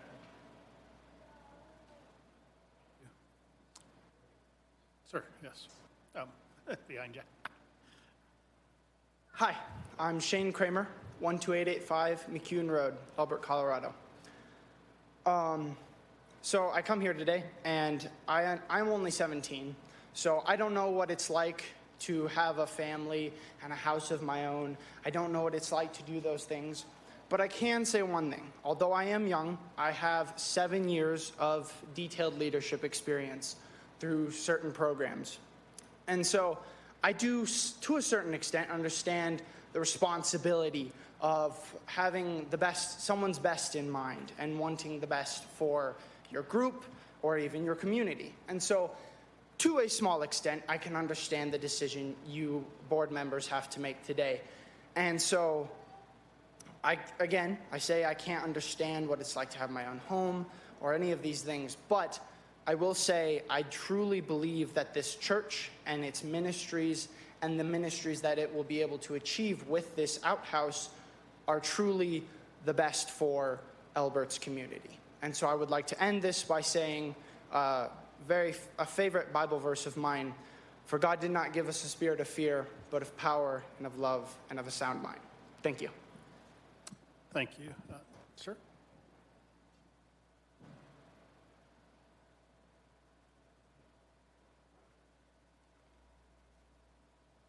My name's Joey Zwack. I live at 456 Rocky Cliff Road. I am the neighbor directly to the north. My primary concern is life safety. I have 4 kids, I work 2 jobs, and I called in sick just to be here today. An 8,000 square foot building isn't really an issue, but a 20,000 square foot building that we utilize major trucks to go in and out of the property, it's for sure going to increase the traffic. I have to provide an extra means of safety for my kids that just have a plastic fence in between my lot and their lot. So for me, I'm beyond scared that this thing gets built. I understand that you can build anything you want on your own property, but I'm also the neighbor directly to the north, and I have young kids that I am worried about. Second thing is, sorry, I hate public speaking. Amazon didn't start out as big as they are now. They started out as an online book sale company. At the end of this, these books are being sold to homeschool families, and that means that traffic has to come in and out of that building.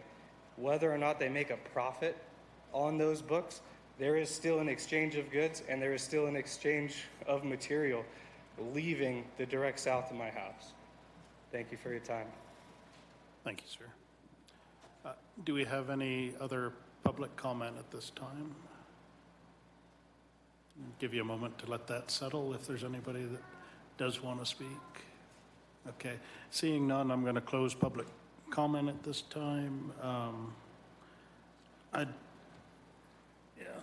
Let's take about a 5-minute recess just so folks, that applicant and staff and ourselves can kind of absorb what we've heard, and then we'll call it 8 minutes. We'll reconvene at 3:15.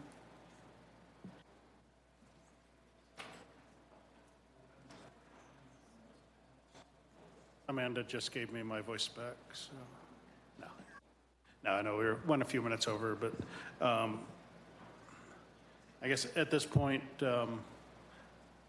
having heard all the public comment and both presentations, I'd ask my fellow commissioners if there's anything specific that's come out through public comment that you'd like to have addressed, and then I think we'll go to staff and then the applicant, depending on what those questions might be.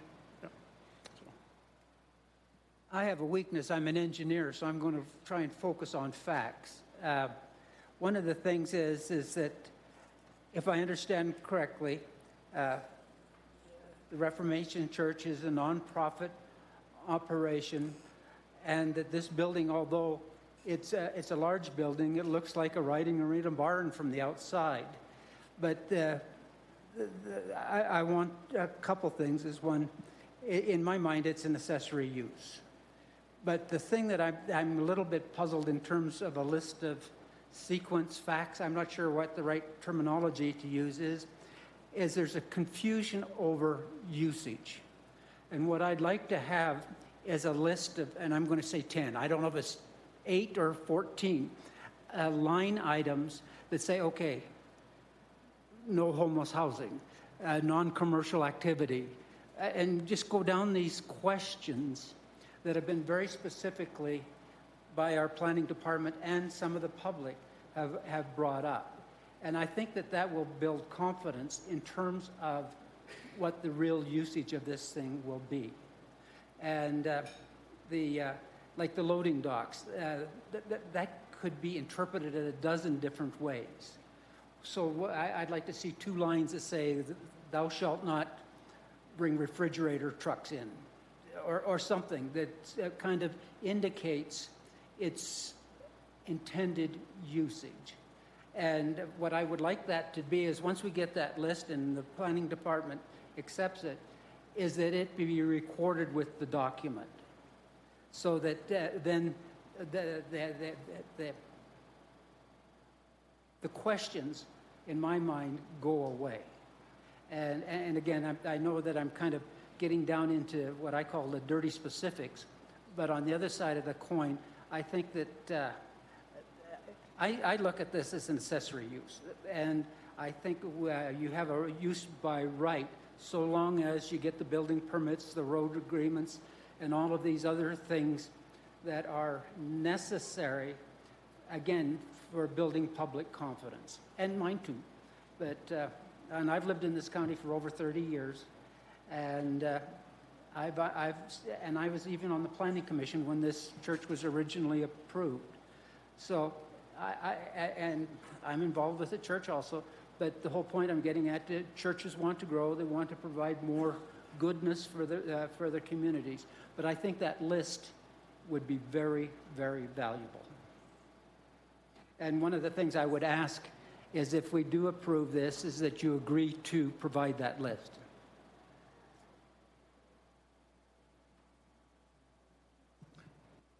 I have a couple of questions. I've been making some notes here.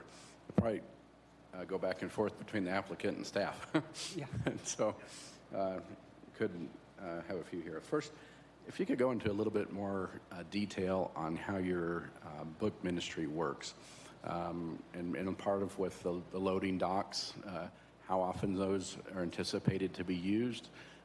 Then you're distributing that material somehow. Is it people coming on site? Are you shipping that UPS, FedEx? Just if you could expand a little bit on that usage, I'd appreciate it. Absolutely. Thank you. Thank you for the question. So the loading docks, the primary contemplation there was that if a truck at truck level wanted to come and drop off, it would be books. It wouldn't be really clothing coming in through the loading dock. If a truck wanted to drop off books, if they needed to drop off, say, a pallet, right, of books, they could either do so with an external, which would actually be louder and more noisy or whatever, or they could just back right up and it would just be at ground level. So it just makes it simpler. If a truck wanted to drop something off at ground level, that the truck height is the same as the building floor. We ran actually through this question in the Planning Commission meeting and estimated at that time that we think that there's probably, if we're going to ask like a semi-truck, maybe once every 3 weeks. That would be our anticipated like frequency based on what we're doing right now. Okay, and so when a truck comes in, I'm guessing it's not completely full of your material. It's part of an extended shipment that trucking company is delivering a pallet to you and going on down the road to another place.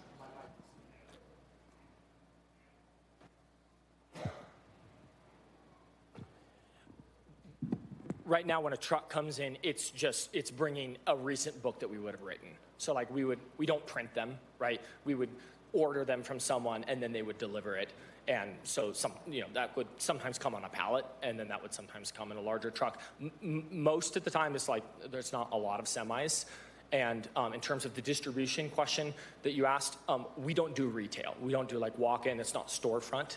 The distribution that we would do would be either handing it out to the congregants or mailing books out to someone else. And that usually happens if Abigail Swanson, if you remember her testimony, she's the one that drives those currently right now to the post office and drops them off at the post office. We might change that in the future to be, UPS or whatever. So maybe there's a UPS box truck that comes, but I don't do any distribution in my house with my 5 kids, and we see a box truck a day with Amazon or Prime written on the side. So I don't see that volume being completely out of characteristic with the residential area. And then I was just writing down first names. Pastor Josh, the first public comment, made a statement that about 50% of the proposed building would be used for storage and distribution of the educational material? It's probably slightly over 50%. So the storage area on the right side of the building, which is slightly over 50%, that's the storage area, right? And then there's kind of 2 processing areas. So if you include kind of the processing areas, it's over 50%. If you look at just more the storage component of the building, it's 50%. If you're asking what percentage is books, it's more books than clothes. So would that be what you would consider some flexible space too? You could move, I don't know if you'd want to move a lot of pallets to, if you had a wedding venue to expand that space, or is that going to take up 50% of the availability for the wedding venue? So the flex area, the green area on the bottom left-hand side of that picture, that would not have like pallets and that stuff on there. That will actually have like a flooring. So no, that would not be a part of there. That would be the processing area for the clothing when the volunteers come, and or like an event space like a wedding reception or something like that. That would be on that area. There was another processing area that was unfinished, and that would be for processing anything on the book side. Okay. Well, I'm just trying to figure out how you have 50% of books and you're going to have a lot of clothing donated, how you're going to have room for a large venue if you're also doing that. So I'm just trying to piece that together. So that bottom left room is going to be empty 90-something% of the time. It will have volunteers sorting clothing in there twice a year.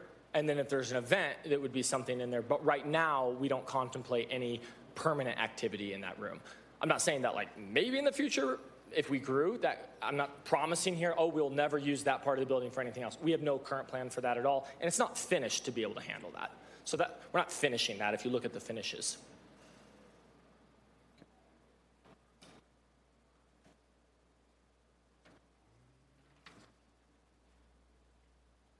I'm not sure who's best to answer this, if it's staff or the applicant, but there was a comment made in public comment that the pad is already there and has been there since 2011.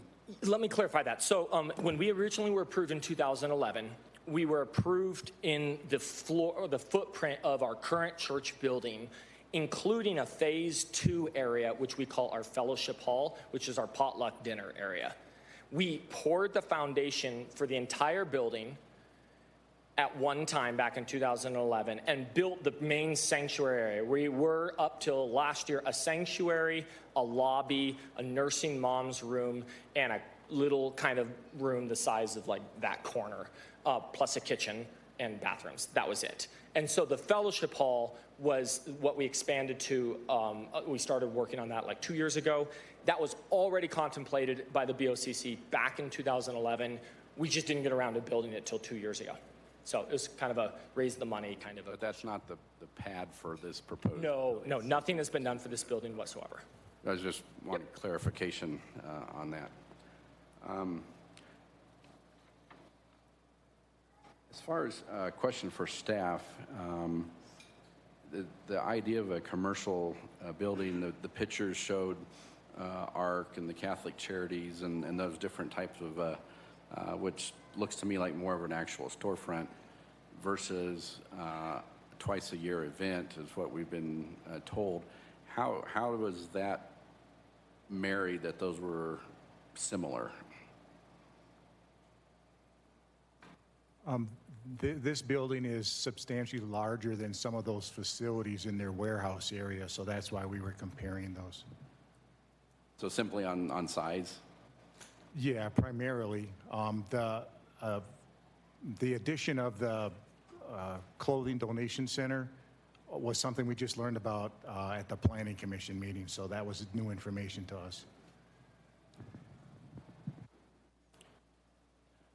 So there's been reference made to of riding arenas in the county. We have a lot of those. If an individual was wanting to put up a building of this size for an indoor riding arena and has said that they will allow their friends and family to come use the facility free of charge. So it's still not an event that they would be charging for, or people want to be buying time there. Would the process be any different, or would it be similar? Would there be a different recommendation if we were talking about a different usage of the building from a private person's perspective? Good question. We have one that we're in the Elbert County's dealing with now. The problem is agricultural buildings built under a different set of standards than a commercial building. And so then that's a debate, not for me, but for people in our building department and fire department. There's different codes, different standards. So the question you ask, if I understood right, is, well, at what point does it change over? And that's what we're debating, is people start charging money, having rodeos that they charge admission for, then it's no longer a private use. But if they're just having lessons, that's that area that's those code people have to wrestle with. Okay.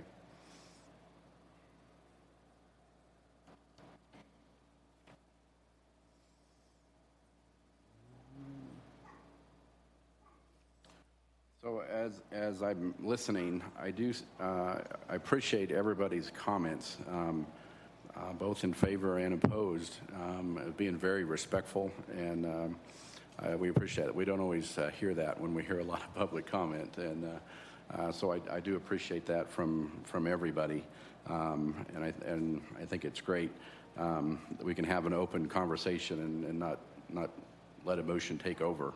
But if I am understanding correctly, as far as the different, the clothing ministry, the education material distribution, providing a venue for weddings, for funerals,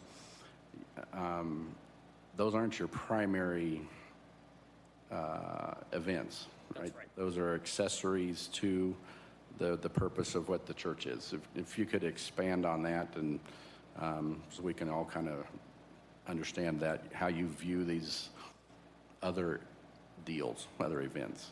Yeah, absolutely. So we as Christians, our primary thing is we gather, we worship, but then as was expressed earlier, we also serve. And so that's an extension of the core thing that brings us together. The core things that brings us together is Christ, and to worship him and to proclaim his name. Now, there are various ways that we do that. And so some of the service elements of what we do, some of the ministry work that we do, some of that, that's an extension of that. But it's not, we don't primarily come together to talk about distributing clothing. In fact, if you came by on a Sunday morning, you'd never find us talking about distributing clothing unless we're in that like couple week period in the spring or the couple week period in the fall. And so I think that what you would, and even from like just a practical aspect, like to answer the traffic question, if you were going to ask like what traffic is being generated here, this is still going to be the overwhelming majority is church traffic. This outbuilding is not going to generate anything close to the amount of traffic that was already approved for the church for our gatherings.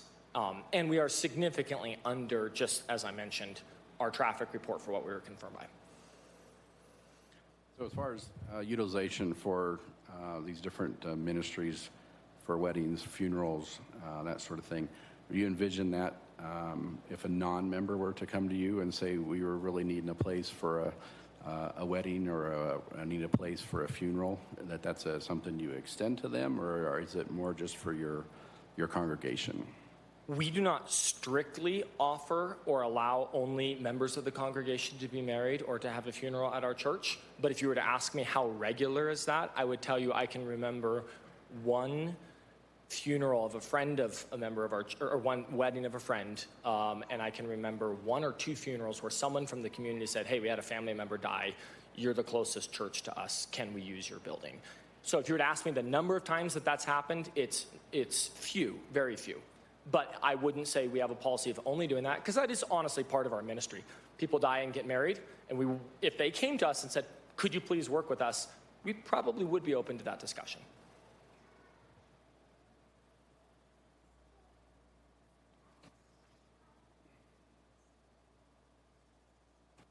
lot of my questions have been answered through here, so just give me a second to look through here.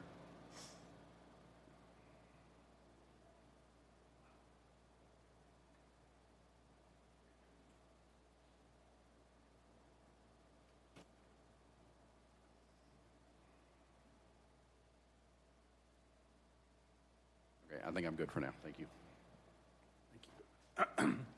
Excuse me, Mr. Yeager, is there?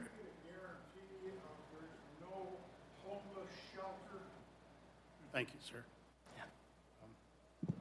I'll roll into, I guess, my questions or comments and the concerns that we had heard that kind of dovetail with, in your presentation, the church capacity is about 300. The current parking and access to the site is sized for that, and you didn't anticipate church services and something else happening simultaneously and exceeding that parking capacity, which I think for emergency planning purposes and response is also very important. In just brief conversation with the fire marshal, a building of that size could have, just based on size, could have an occupancy of, approaching 2,000. Sure. So I guess as part of the site plan, I think it would be wise to, just a notation that restricts. There is occupancy limits already in there. I don't know if you want the architect building to speak to that. occupancy, regardless, may be set much higher, but based on parking and access, I think the on-site if I heard correctly, we're not looking at exceeding on-site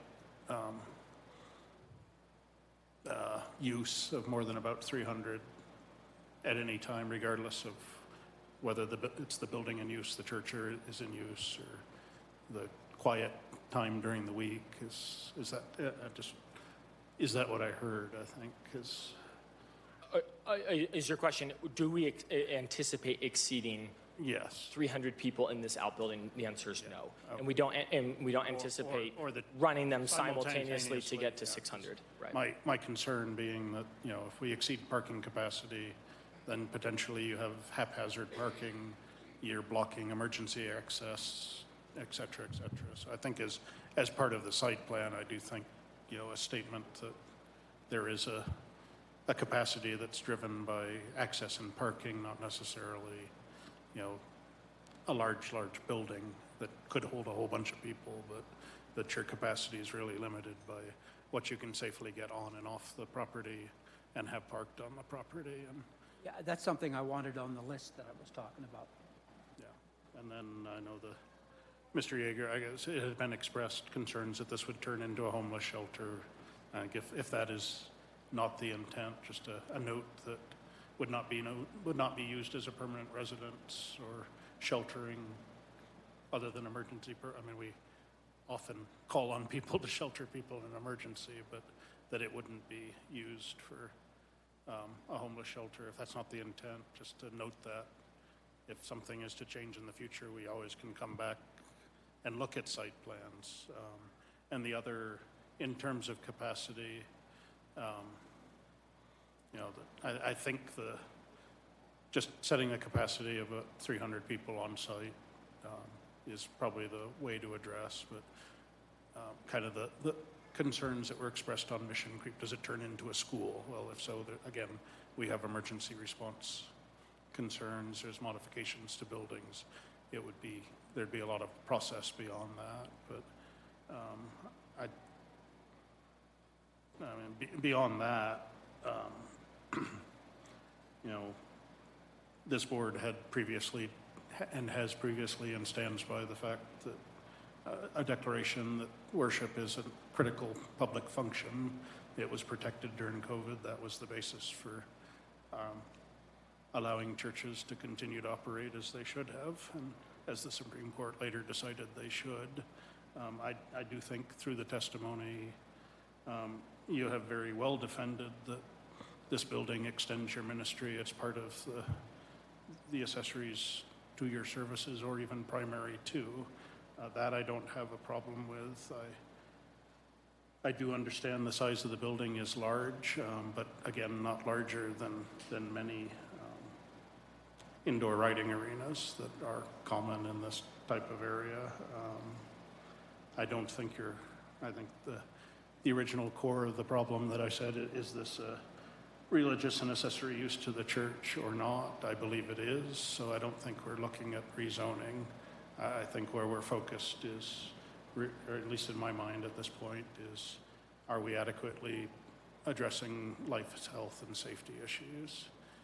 And I do believe if we're not expanding, we're not looking at expanding the ability for parking, then we are, or you are, limiting yourself to about that 300-person capacity. And if that's just a proposal to you. Yes. I'd like to propose that we use this. Oh.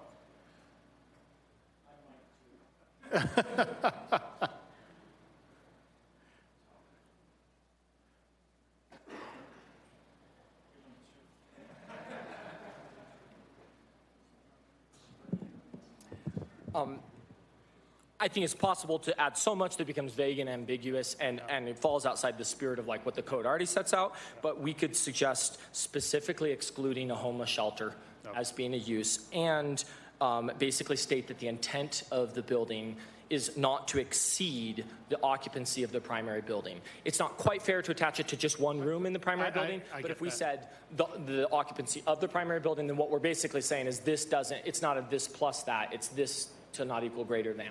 No, and I'm comfortable with that because again, and that would be our list that we would propose. The parking and access was actually driven backwards from that capacity of the original building. So, yeah, in terms of the commercial, I mean, you know, we can rattle off a lot in local churches. The one behind this building has a sanctuary, an add-on of a fellowship hall that's over a food bank. You know, Pine Valley Church meets in a commercial storefront. You don't get more of a commercial type building than a church in what was once a retail store. So I guess I don't have any questions at this time, but I would, you know, if there is anything you'd like to respond to from what you'd heard or staff. Actually, we had one more question from here. So. Yeah, before we ask any more questions, I'm going to ask staff. Whoops. I've been shut down twice now. It was something we said. My wife, I've been married for 52 years, and she says I talk too much anyway. So, but anyway, getting back to reality, is that if we approve this appeal, what documentation do we need to, will that documentation will go just through the planning department, or will it have to come back through us to sign, or I guess I'm fishing. I don't remember ever, in all the years I've been involved in county politics, ever had to focus on the documentation for this type of a situation. Well, Bart will be the ultimate authority once he sees all the papers come together, but there is a site plan. What this is all about is a building plan. And normally that's a Mylar document that's got signatures on it. And again, this is subject to Bart's review, but I would expect that then the board or your chairman would be signing off on those documents consistent with whatever motion you make today.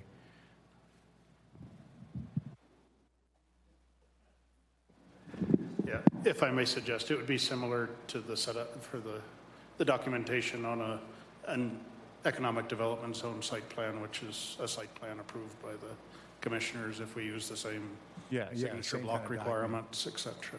Mechanically, I think that would.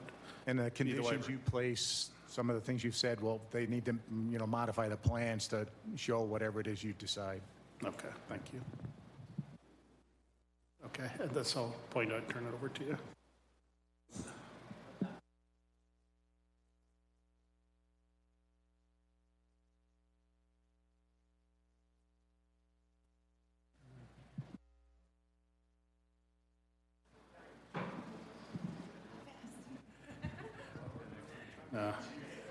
Thank you. Just in the interest of just clarity and the fact that this has been a long, confusing process, there's maybe been some passing by. We just want to be explicit and have it kind of here for the record and not talk later about, well, were there supposed to be others or somebody said maybe. So we just want to be real, super clear. We are going to propose a list of two things. One is there will not be a homeless shelter in this building. And the second is that the capacity of this building is not intended to exceed that of the primary building. Just very specifically and clearly, just so that it's not difficult for me and the staff later to hash out what I said or didn't say. So. And no commercial activity. Well, that is by definition in the code, and so I guess I feel like that's already kind of taken care of.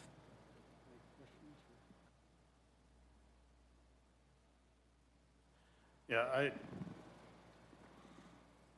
guess if there's anything the staff would like to say, we'd take that. Then I think we're probably ready to make some final comments at this point.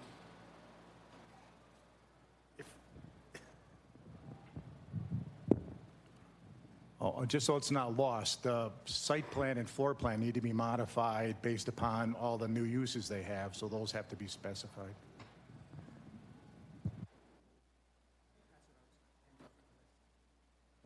And I think that's where we've been faulting out for 7 months.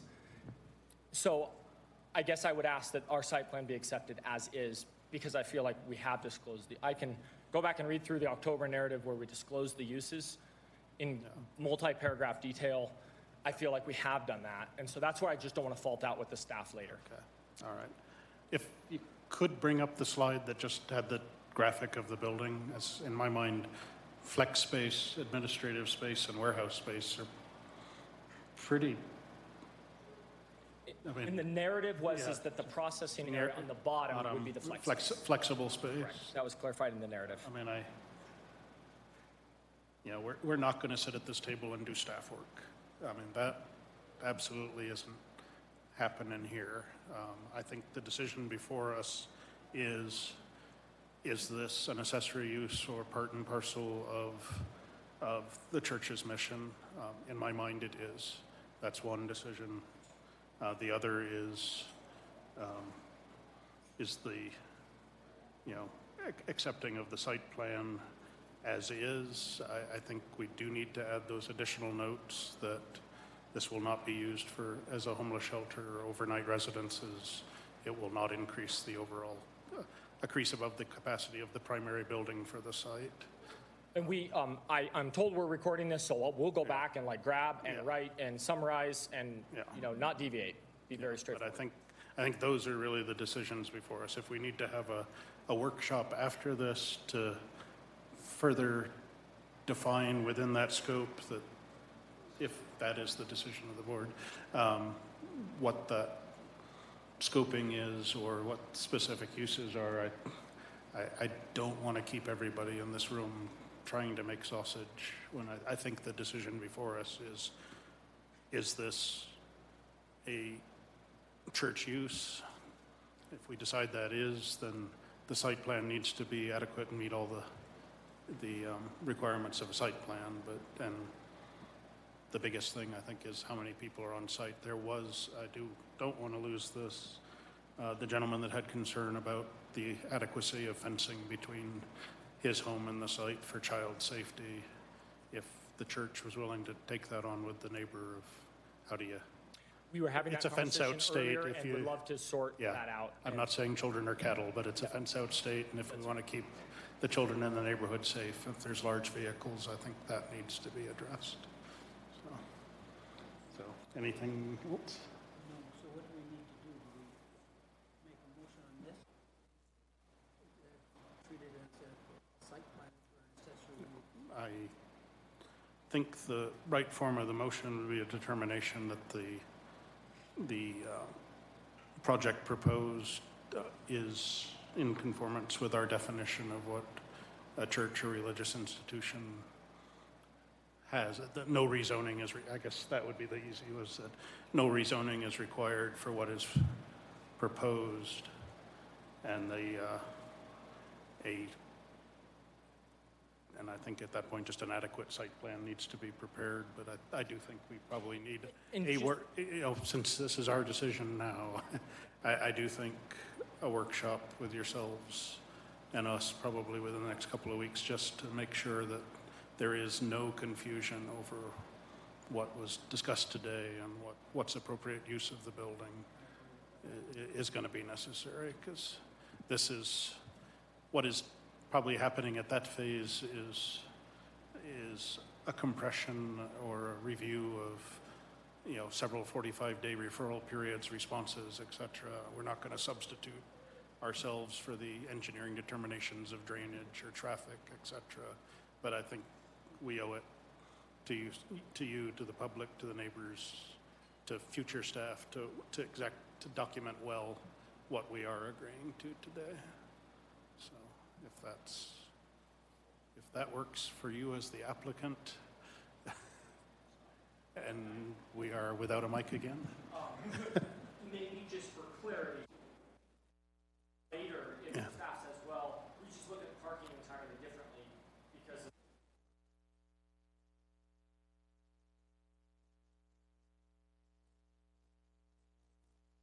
and then we aren't going to be forced to re-engineer some of those standards that they say we aren't meeting. Okay.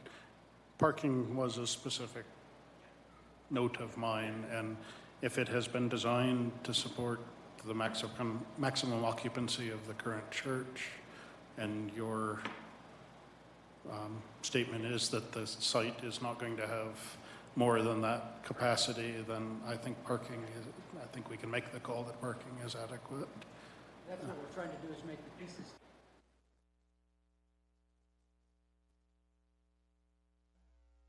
Got any other concerns? I think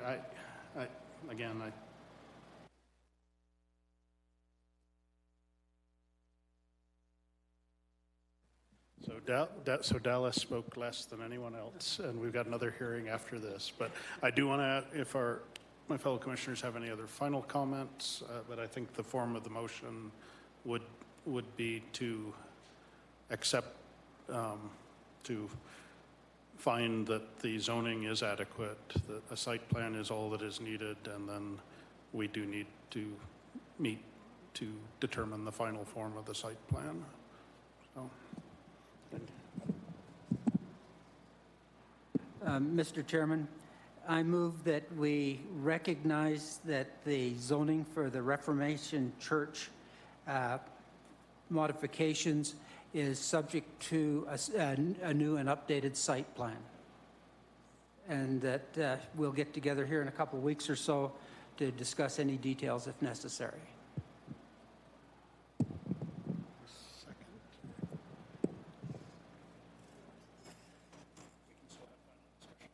Okay, I'll second that. So we have a motion and a second. Any final discussion?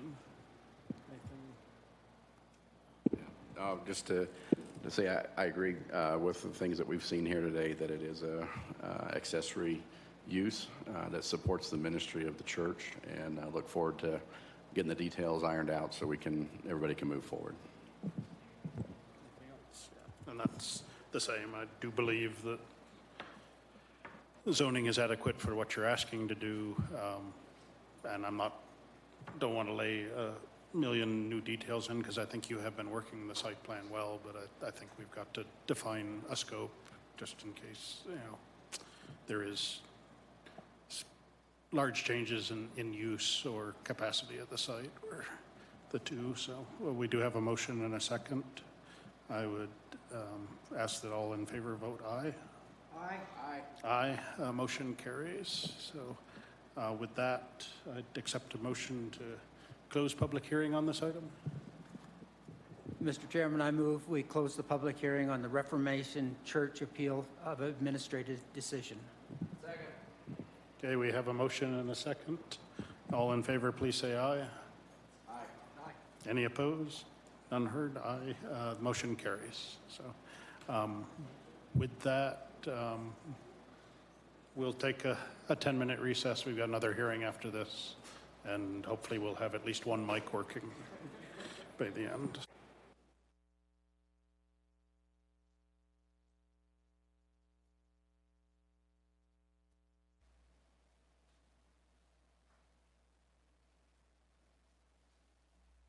All righty, the time's 4:02. We're coming out of recess from our previous hearing. I'm not going to try to rush through this, but our microphones have been dying, so we may be less conversational. So with that, I would accept a motion to open public hearing for the Spring Valley water tank variance.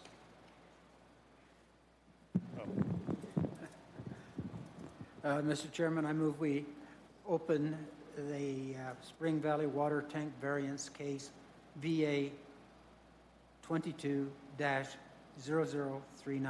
Second. A motion and a second to open public hearing on this item. All in favor, please say aye. Aye. Aye. Aye. Motion carries. We'll run the hearing in the same manner we generally do. Presentation by staff, an applicant. We may have questions. If there's public comment, we'll take that. We may have questions to follow up after public comment if there is any, and then we will render a decision, or if we need more information to make a decision, we may have a continuance, but that's the process we will follow. With that, I would turn this over to Stephen to present the application. Thank you, Chairman. I'm Stephen Hayes, planner with the Elbert County Community and Development Services. The request is for a height variance of 35 feet to allow a height of 52 feet 9 inches. Location at 4200 County Road 174. The landowner is Spring Valley Water District Number 1. This is also a concurrent review with a plat amendment, which is an administrative decision, and a site development plan. The application was submitted August 10th, 2022. We have proof of notice that they're in conformance with our requirements. The 5.5 acre water utility site is south of County Road 174 and east of Calusa Pines Road. Shown, it's kind of small on the site on the graphic. Spring Valley Metropolitan District Water Utility serves the various phases of Spring Valley Ranch. The existing water tank is the reflective circle in the middle of this photo. The large circle just north and east is the proposed location of the new tank. Hopefully you can see that. The applicant explained the difficulty of trying to fit in a new water tank between the existing tank, the road, the electrical easements, and the steep slope. It was pushed as far west as possible. To the left on the screen are the pump house, all those structures, filter building, generator, and the pipes and valves. The referral agencies forwarded had no objections to the variance. Article 3J7 of the zoning code lists 5 criteria for the board to consider for a major variance request.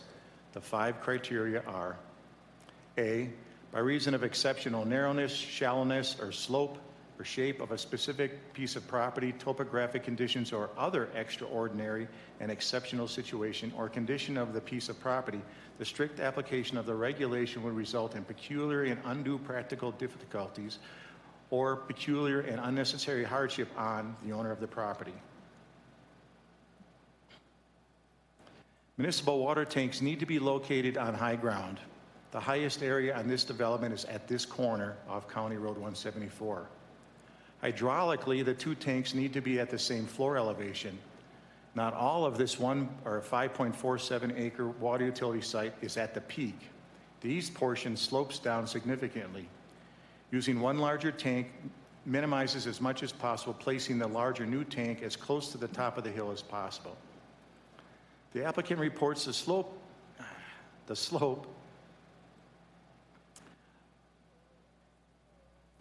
of the site limits the land available for construction of a tank of equal elevation. The construction of a single tank requires the least space and impact to the parcel.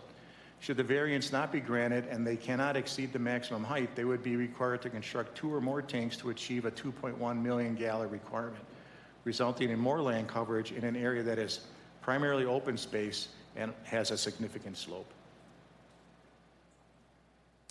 The water tanks need to be at the same hydraulic level. That's what this graphic is trying to show. We've got in the middle the existing tank, and then it kind of shows between the pump station and the other ancillary facilities. They all have to be hydraulically level. The extraordinary exceptional situation or condition on the property that is stated as the reason for the proposed variance is not self-imposed. That's one of the criteria. The geometry of the dome on top of the tank is dictated by the diameter of the tank underneath. The dome gets higher as the tank gets larger in diameter. The wall height of the tank itself is the same for this tank as it is for the smaller one, 11 feet. It holds more water only because it's larger in diameter, not taller. The new tank needs to be at the peak of the hill, so it was sited as far west as possible. The land is level in the west, but slopes down to the east. Unfortunately, the slope will make the tank appear higher from the down slope side.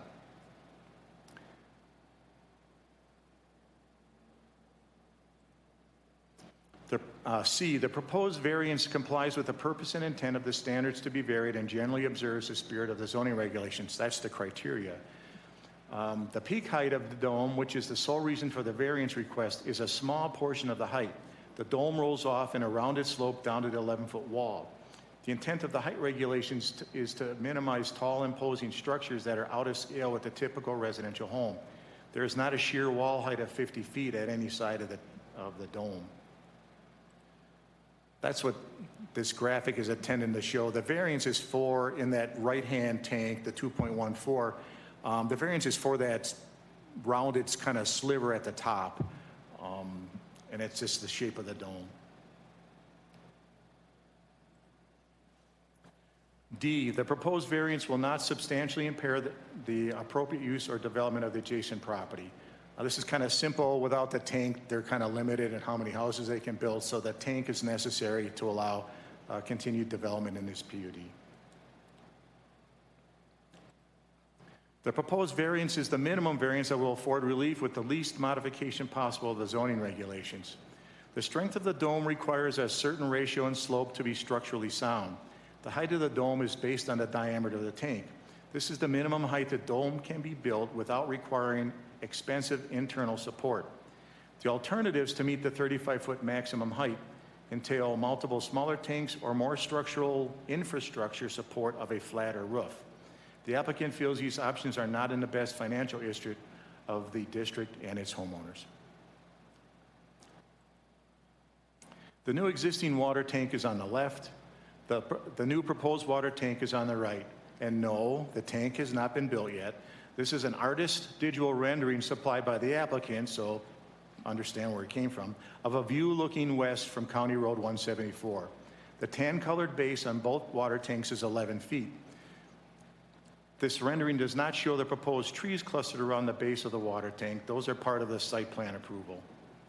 And if you kind of look at the big tank, there's a little tiny guy, a symbol of a guy. That represents somebody that's like 6.5 feet tall. The Department of Community and Development Services recommends that the Board of Adjustment find the following. The proposal is in general conformance with the Elbert County Comprehensive Plan. The proposal meets the criteria for approval in the Elbert County zoning regulations. The proposal is compatible with existing and allowable land uses in the surrounding area. The proposal will not result in significant impact to the health, safety, and welfare of the residents and landowners of the surrounding area. Therefore, Community and Economic Development staff recommends the Board of Adjustment approve the requested Spring Valley Metropolitan District Number 1 request of a major variance of 18 feet to allow the height of one water tank to be no higher than 53 feet on the property at 4200 County Road 174 in Elizabeth. That's case file VA 220039. That's subject to the following conditions. Remove the public hearing sign. This variance would not be effective until the resolution is signed and recorded. The site plan and plat amendments are approved and recorded, and the documents have to be recorded in 100 days after the decision. That concludes my presentation. Thank you. Thank you, Steve. Any questions for staff at this time? No? Okay. CJ? Good afternoon, Commissioners. CJ Kirst, Spring Valley Metro District Number 1, 5730 East Otero Avenue, Centennial, Colorado, 80112. Everything that Stephen said is accurate. All the justification for it is as he's described. The only other detail, which is probably more of a site development plan detail, would be the number of trees that we've committed to. We've committed, I believe, to 50 evergreen trees. Really kind of on the eastern and southern side of the tank, just to help with that. We realize that it takes a while for a tree to get to, you know, that total height, but we think it'll help in addition to the earth tone that the tank currently that we've got has, and we're going to maintain that same color going forward.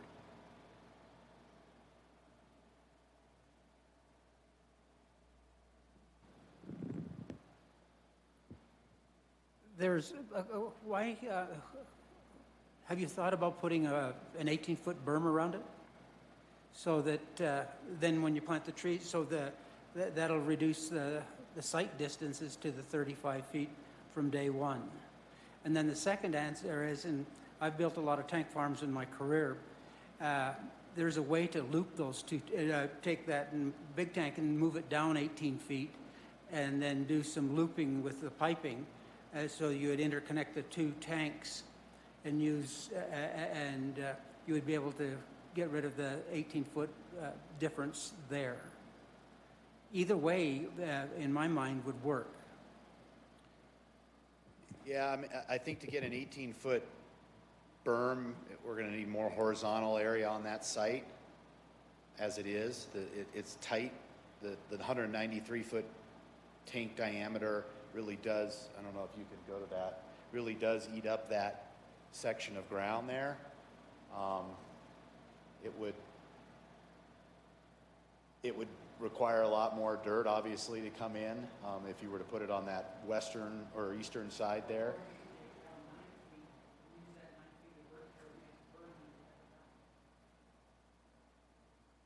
Well, in talking with our operator, who we've had out there, Ramey Environmental, since day one, and obviously our civil engineer's been the same, their preference is that we don't have any change in the bottom of the tanks because it just adds more mechanical failure potential. And so the idea of keeping everything at equilibrium really does help in the long run. And, you know, again, it's another, you know, cost factor as well.